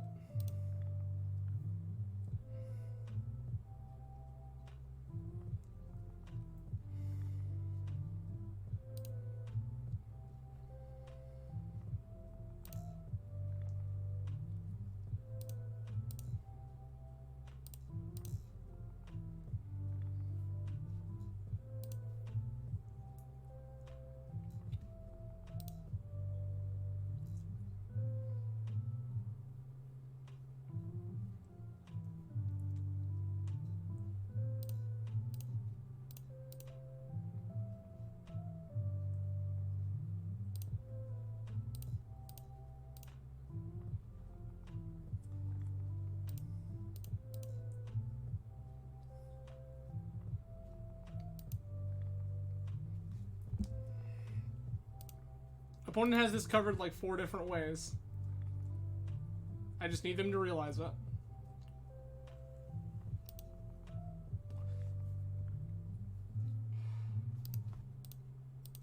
Deal. Okay. Council's judgments, Flusterstorms. This. Things I'm less interested.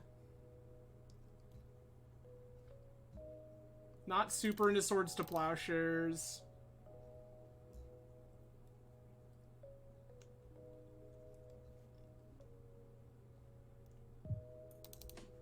Can I call it?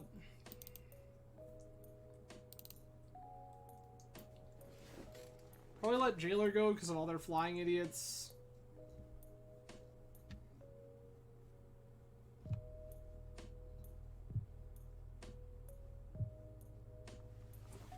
Solitude is, like, fine. Not amazing, but fine. Spellseeker's kind of absurd. This being a flash threat is absurd. I think I'm gonna just cut Plow.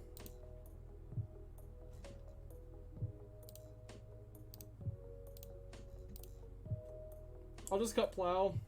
I have a bunch of other ways to interact with their stuff. There's a talk to be had about Needle for their walkers.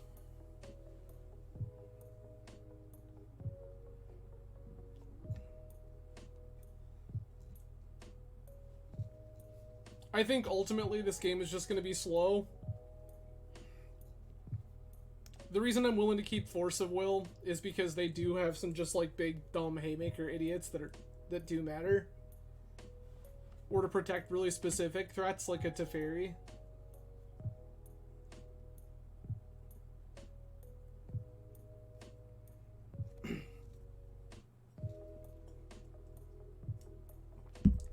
The good news is, unlike Death in Texas, we don't have a ton of ones that we're super cared about. Like, we have some Vials, Retrofitter Foundry, and Shadow Spear. But none of that is, like, game-breaking. The Vial's very good, don't get me wrong. But the Vial isn't, like, the end-all be-all.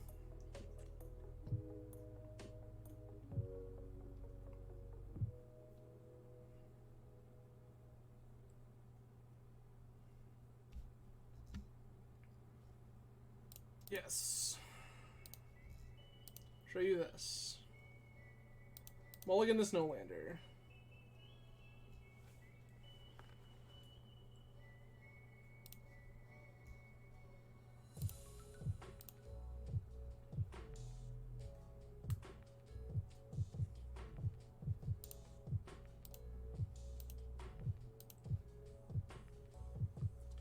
This Brainstorm is going to let us hide this Stoneforge if they Thoughtseize on one.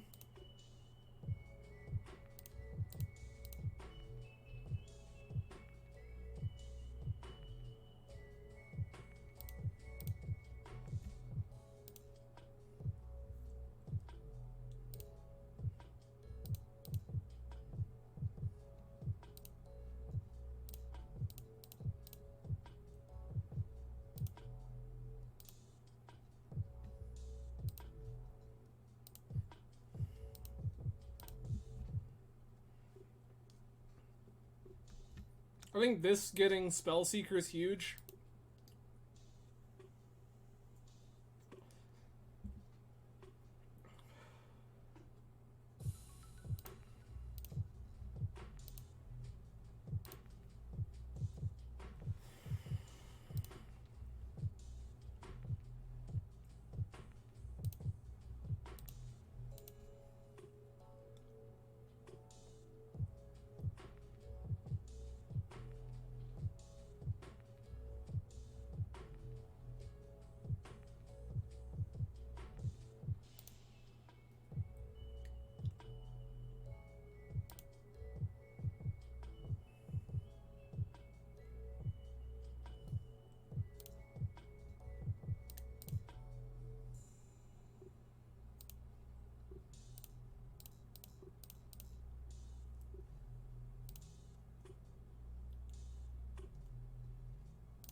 Get this Narset out of here.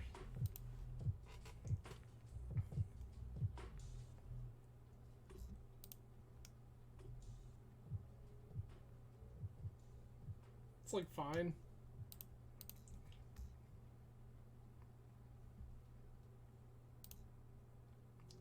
Yo! Let's go! Is this for opponent shame conceits?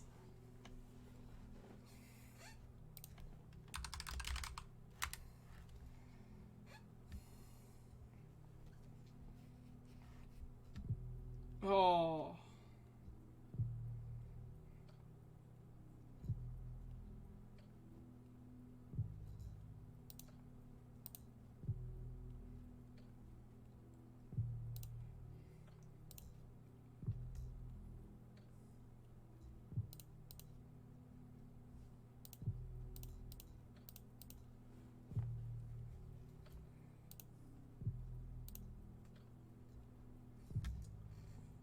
Grab another Stoneforge.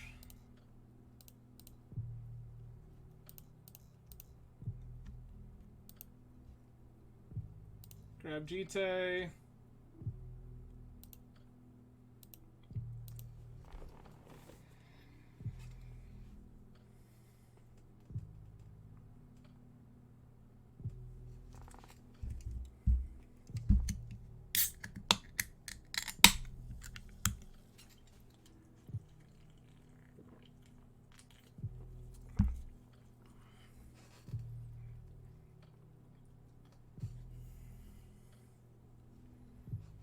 Soren's fine. We're gonna kill this Soren with a Cauldron Complete.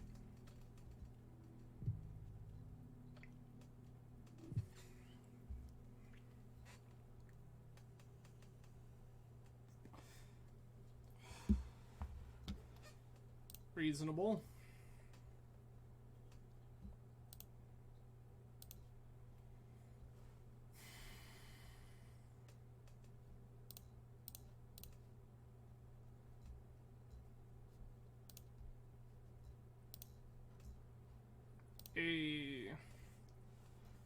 Okay.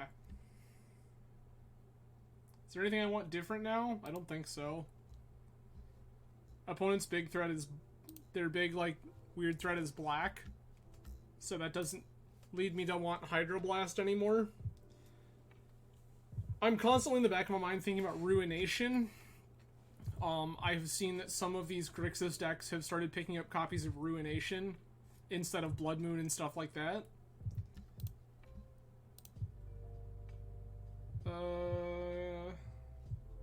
I guess. It's not like the optimal situation, but like here we are.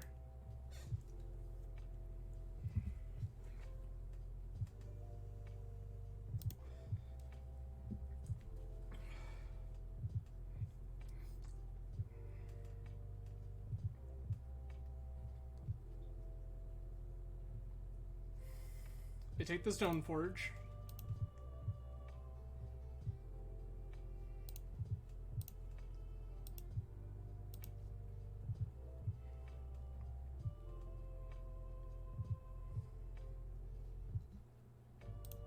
Strix to draw.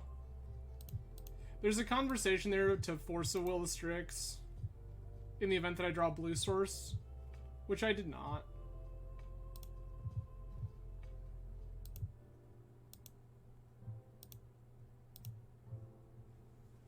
This is where we might get punished for, like, not keeping a blue producing land with all these blue cards in our hand, but we'll see what happens.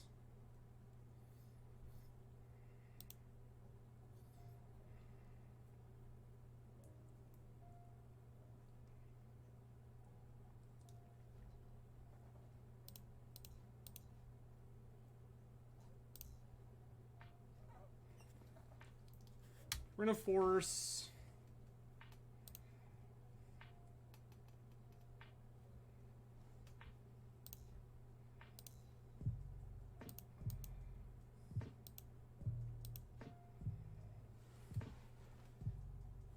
We're gonna get blown out by Hidetsugu Consumes All.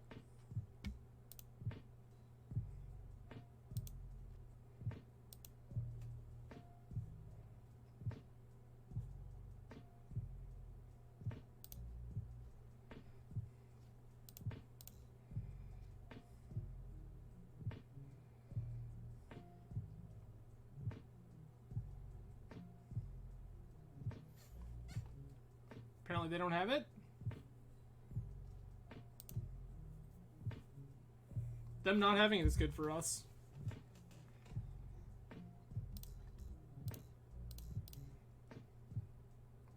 Make an idiot.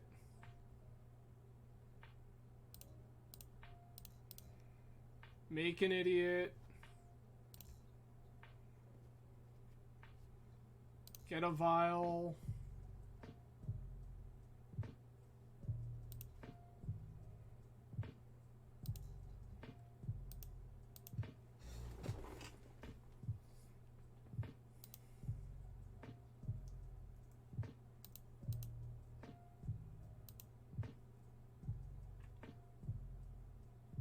Sure.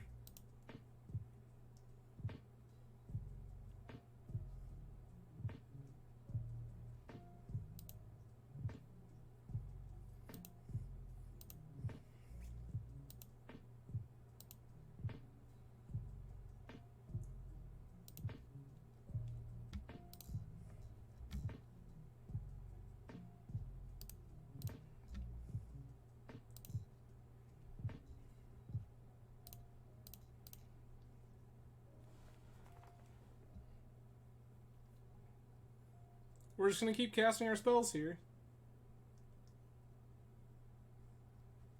Nice.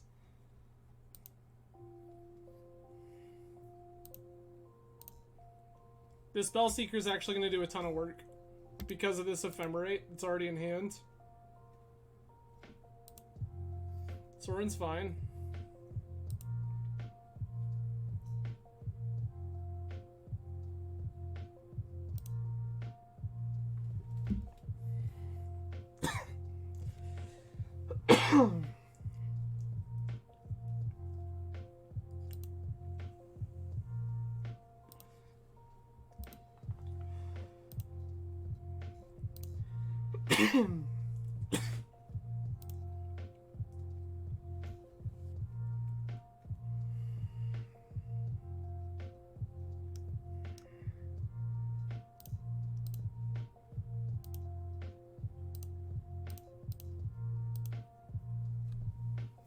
I'm gonna play sword.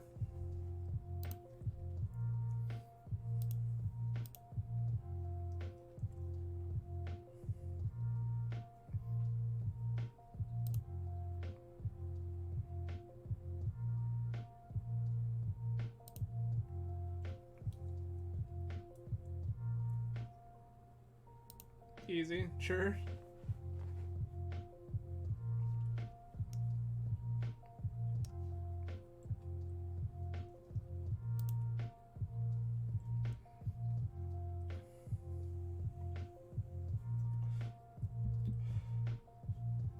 This just randomly dealing 13 is actually kind of huge right here.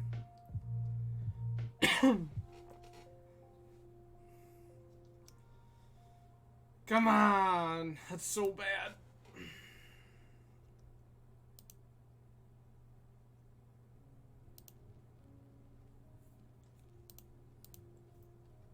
I need to draw a blue source here, like, bad.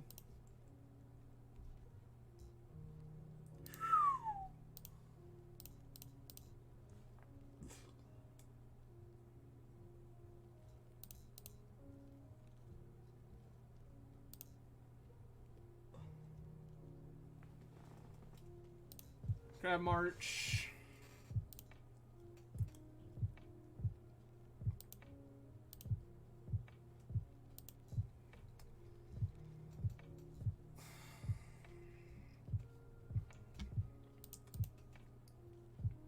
I need to fade Bolt like a removal spell for 1 turn.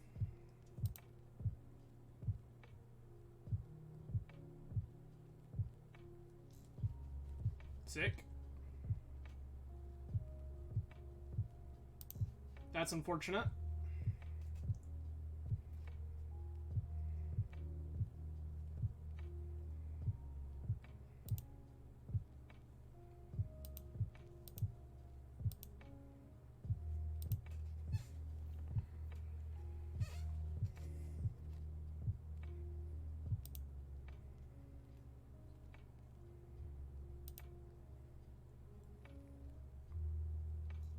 That's gross.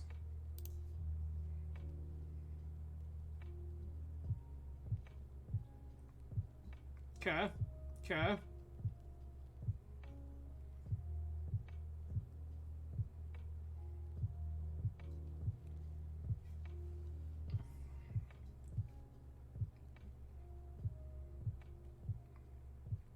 Opponent has a stop set in our draw step, and I don't know why. Okay. Do I have any way to stop this? No?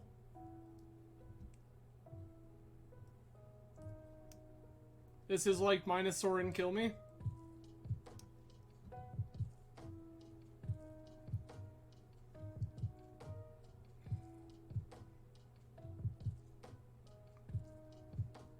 It's like click myself,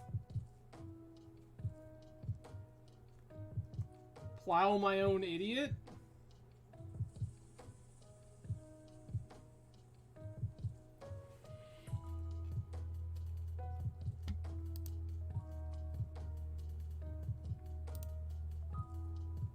Solitude is not in the sideboard.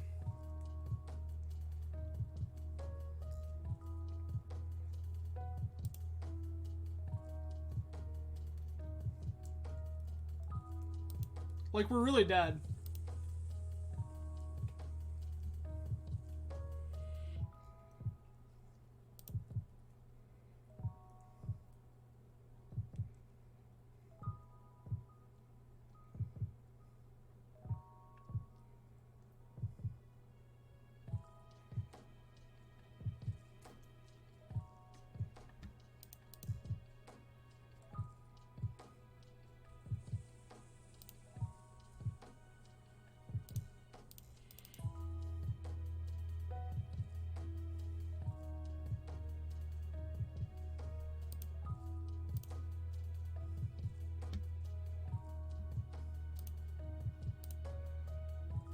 That ain't it.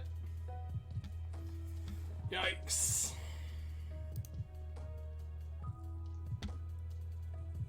Yikes. Alright, well, we're 1 and 3. This is not shaped up the way I'd hoped. So, the Grixis matchup seems winnable. I think that last one was greedy on my part. I kept something that didn't produce blue mana with a bunch of blue cards, thinking, oh, we'll get there eventually. We did not. Not in a reasonable enough time. We played against lands, which I think is winnable. And then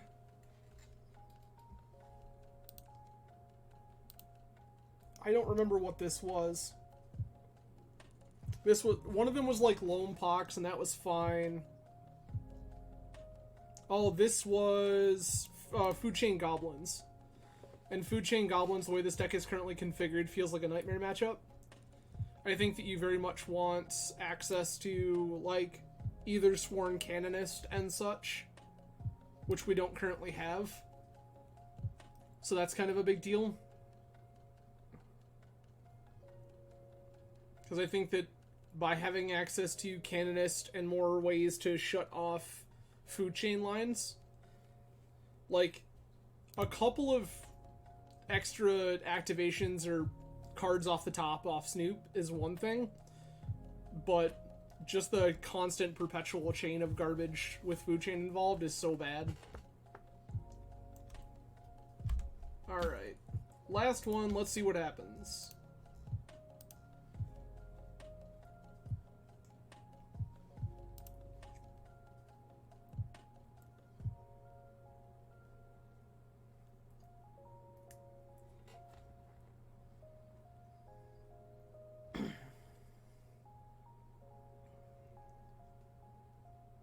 We're on the play. This is Stoneforge Mystic and Urza Saga into Standstill.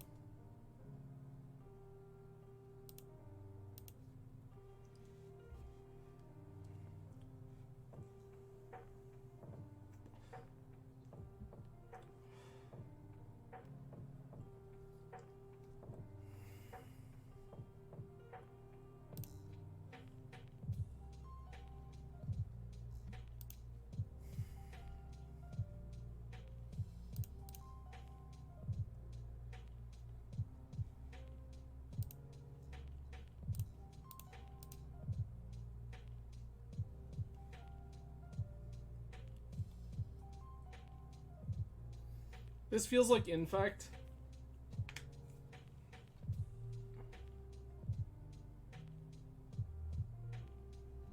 Last seen playing Nyadepts. Days in their Noble Hierarch deck. Smells like Infect.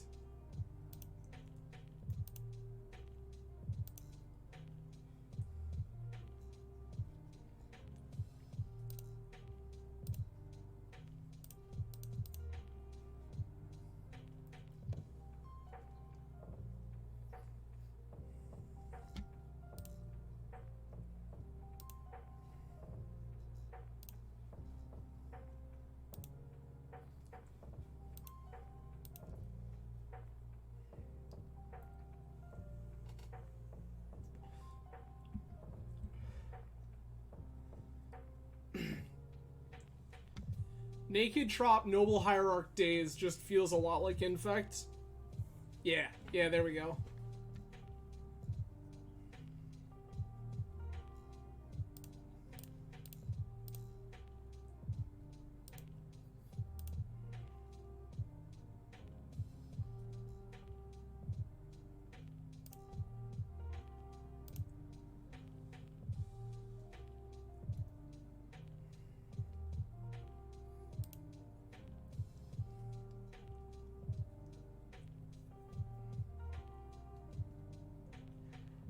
I'm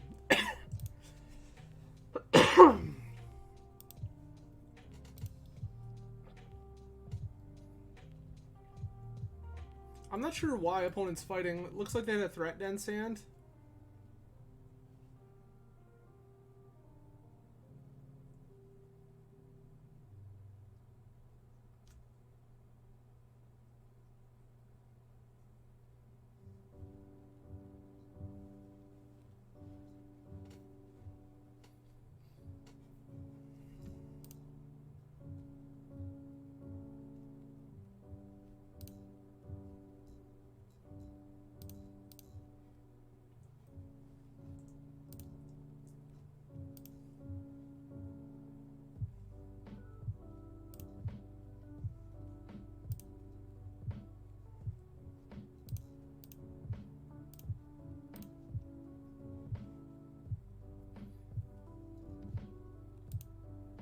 Sure. We're brainstorming.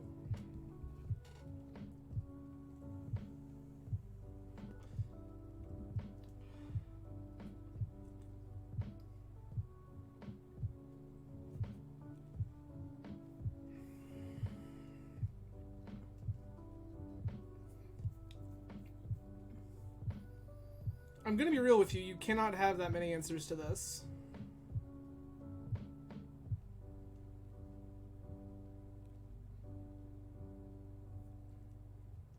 Like, are we looking for Stifle? Are we, like... Are you gonna Vines my Stoneforge Mystic?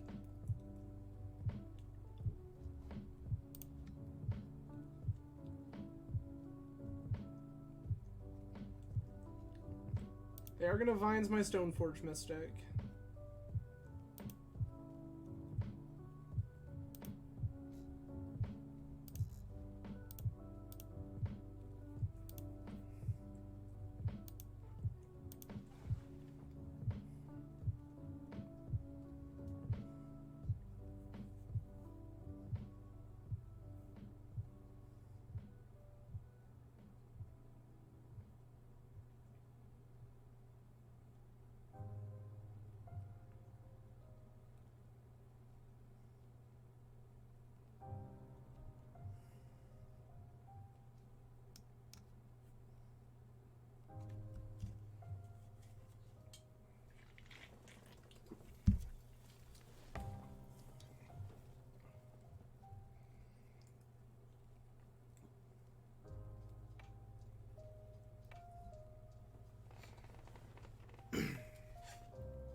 Pendlehaven. Sure. Blighted Agent. Yep.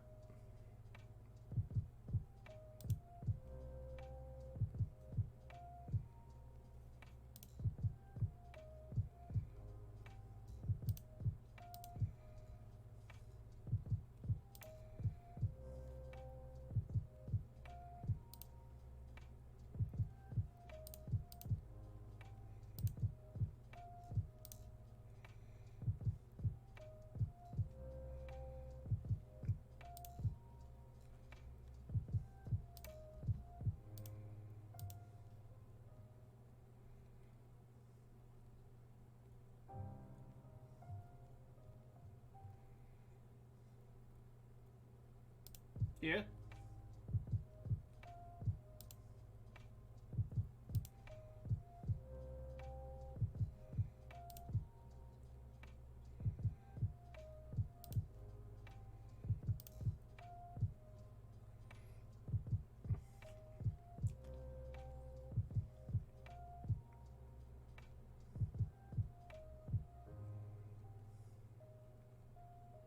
Okay.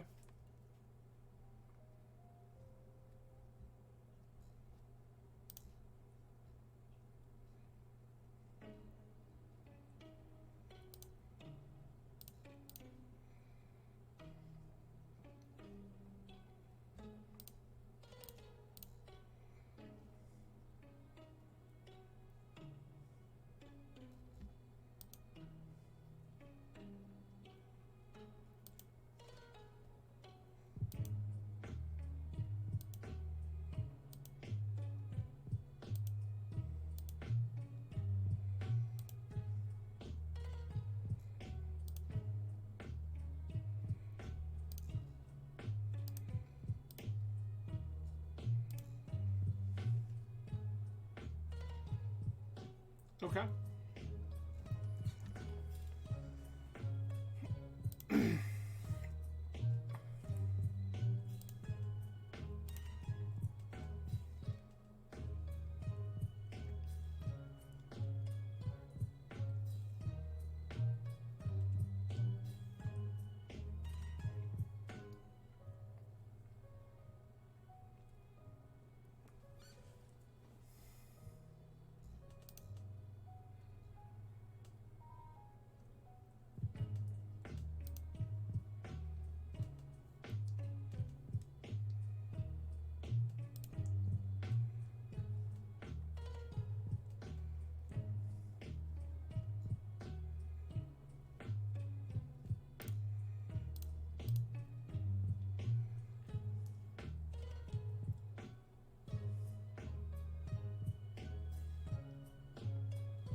Okay.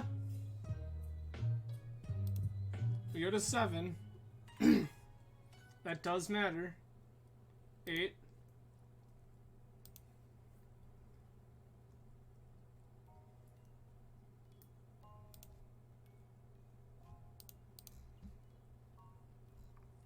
Yo, 10 arms, what's going on?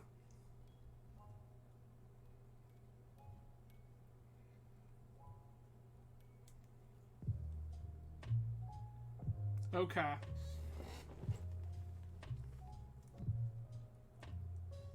I mean, we're very dead here, but opponent needs to see that. Opponent has been playing reasonably conservatively.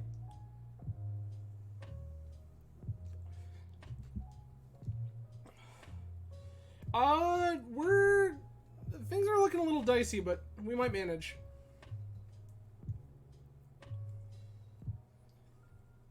It is entirely dependent on how conservatively our opponent is going to play right now.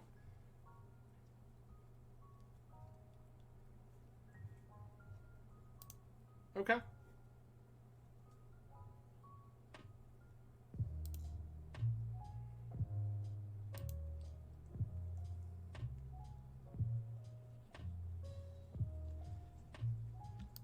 Yep.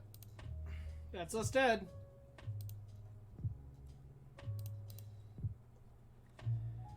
Okay, now cards that are good. Flusterstorm, very good.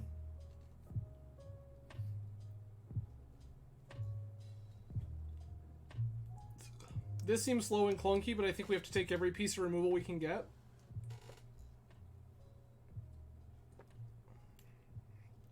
Standstill seems pretty bad since we don't really have a way to beat Inkmoth Nexus around it.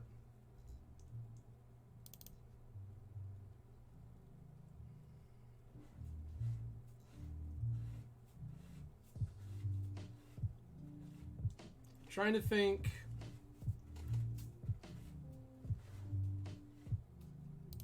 Combordant Needle. That seems fine.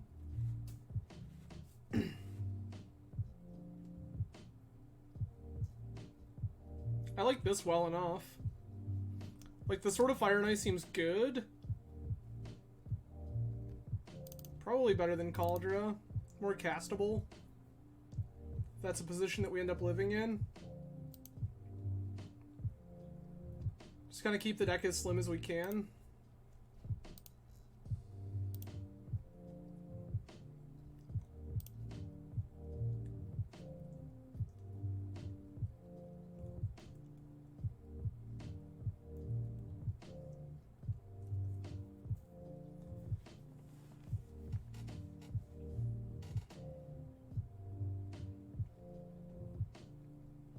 So I'm just going to play Misty and pass.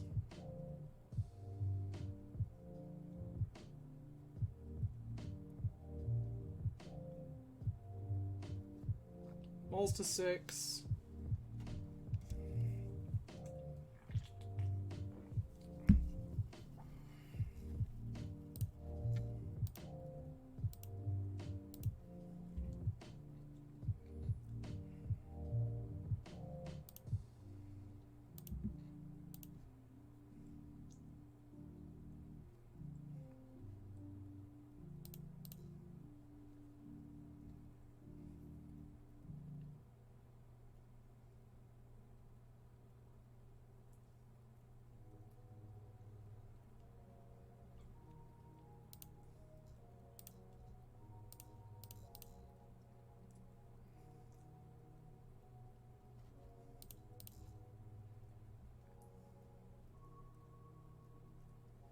Go find our Jite.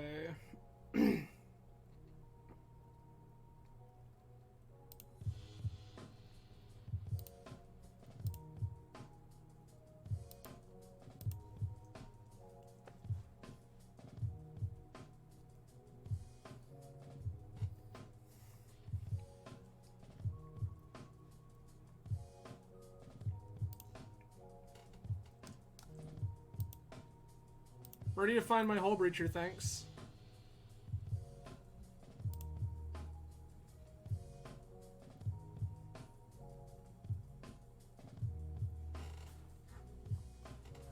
Opponent missed a land drop. As such, do I plow this noble? I kind of want to. But also they have a Sylvan Library out, so...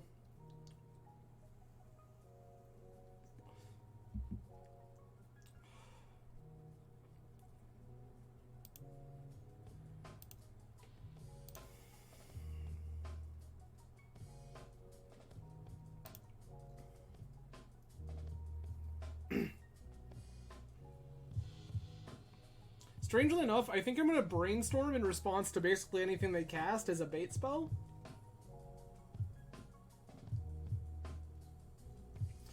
I mean, I inherently agree with you, 10 Arms. Like, normally that's kind of my plan, but, like, opponent seems very choked. And I feel like if I set up this Jite, we're in good shape.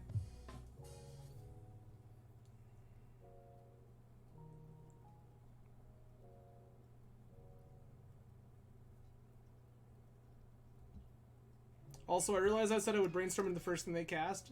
Pondering it.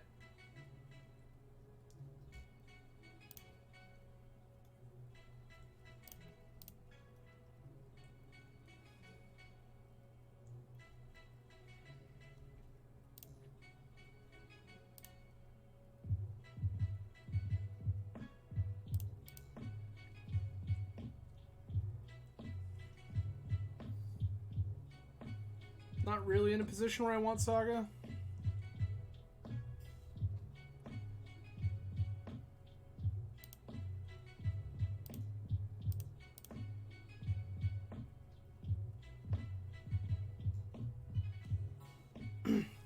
I mean, I agree with you.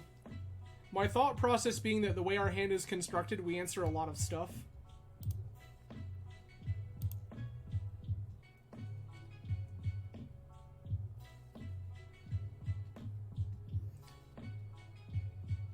Like, opponent's going to discard here with no land drop still.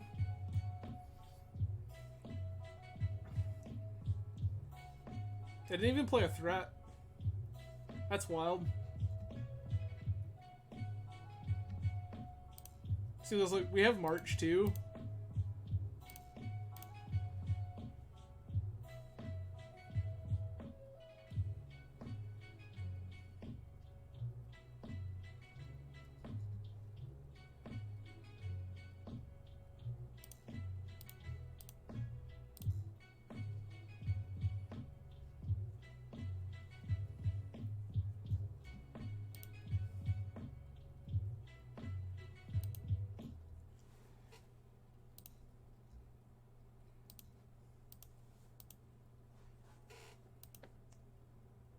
I'm still kind of into it.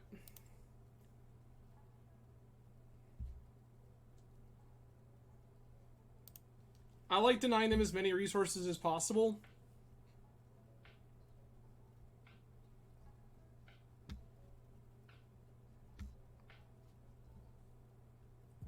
I agree with you. This seems very good for us.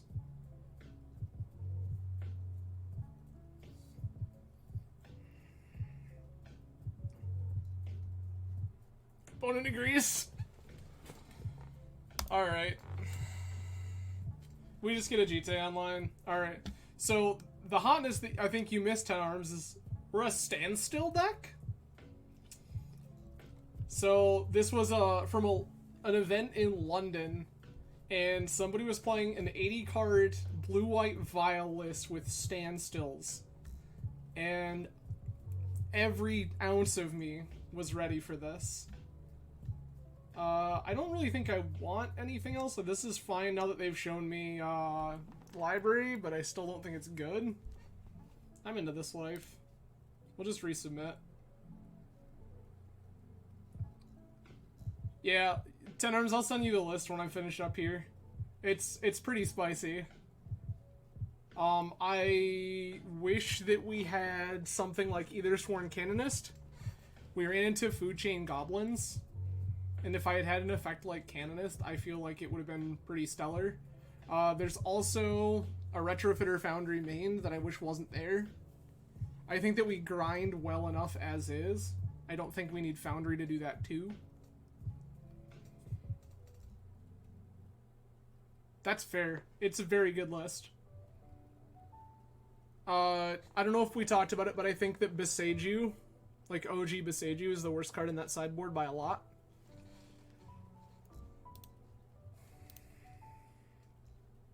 Yikes. Yikes.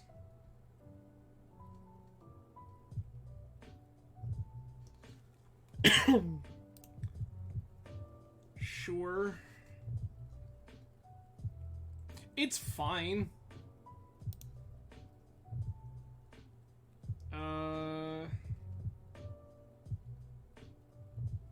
Caracas, I guess?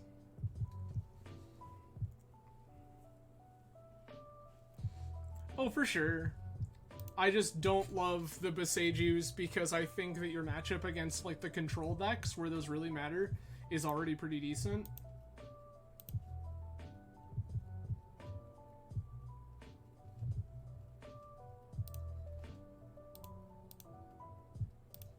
That Naked Tundra is very good right now, actually.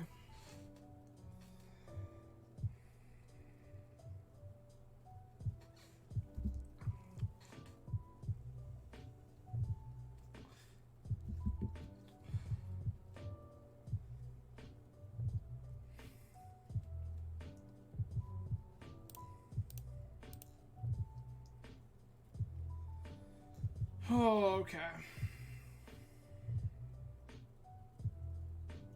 I'll let opponent decide how important this brainstorm is.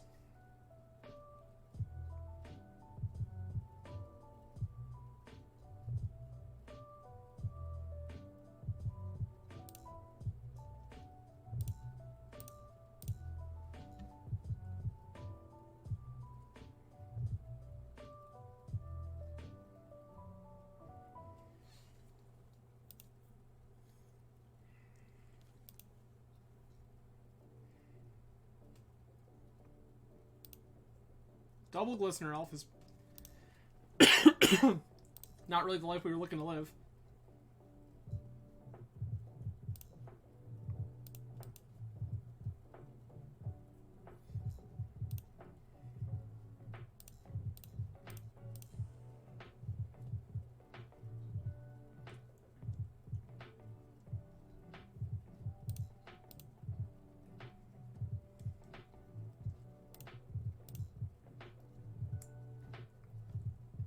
Not what we were looking for, but it's there, I guess. Hope of Gearper seems okay. I wouldn't hate just, like, more copies of, like, Duress or Thoughtseize, to be honest. I really want, like, Trickbind or something to deal with the new Beseiju.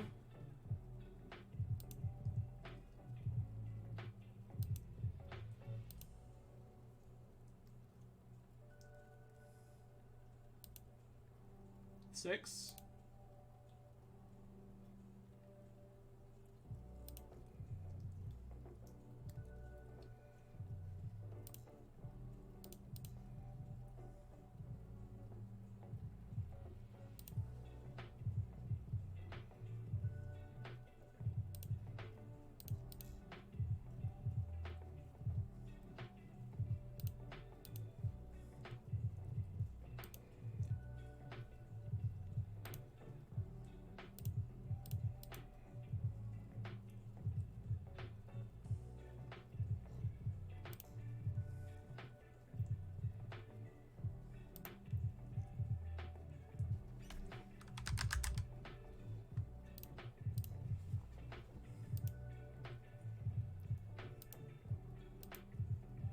Yeah.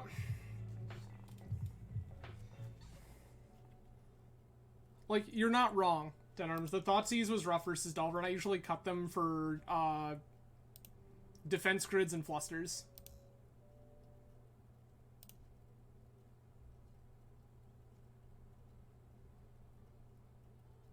Yikes.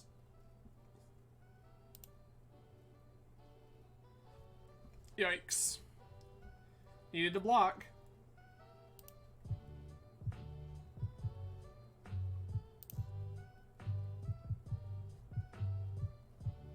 Magic online, please. Show me how dead I was. Please, please. Yeah, Tenarms, the Thoughtseizes are definitely rough versus Delver, but they're good against a lot of other stuff. So I do like having them. Yeah, it's fine. Regardless, that was 1 and 4. The infect matchup I think is winnable. Like, that's one of the few combo decks I think that like you probably have a pretty reasonable matchup against.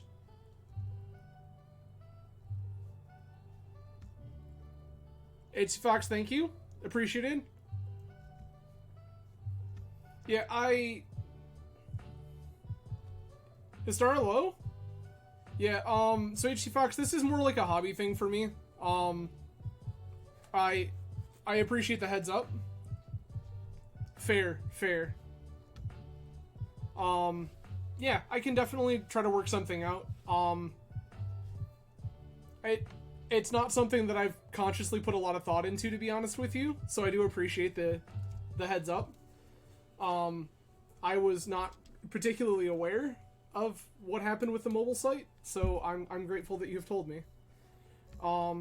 So for anyone just tuning in, you've come at the worst possible time. We've just finished the league. We were 1 and 4 with Blue-White Vial. I found this in the deck dumps from an event in London. We played against lands. We played against Food Chain Goblins. We played against 1/4 like a Yotian Soldier indeed. Although there are 0 copies of Yotian Soldier in our deck, which is probably the correct number. I think the deck's actually pretty good.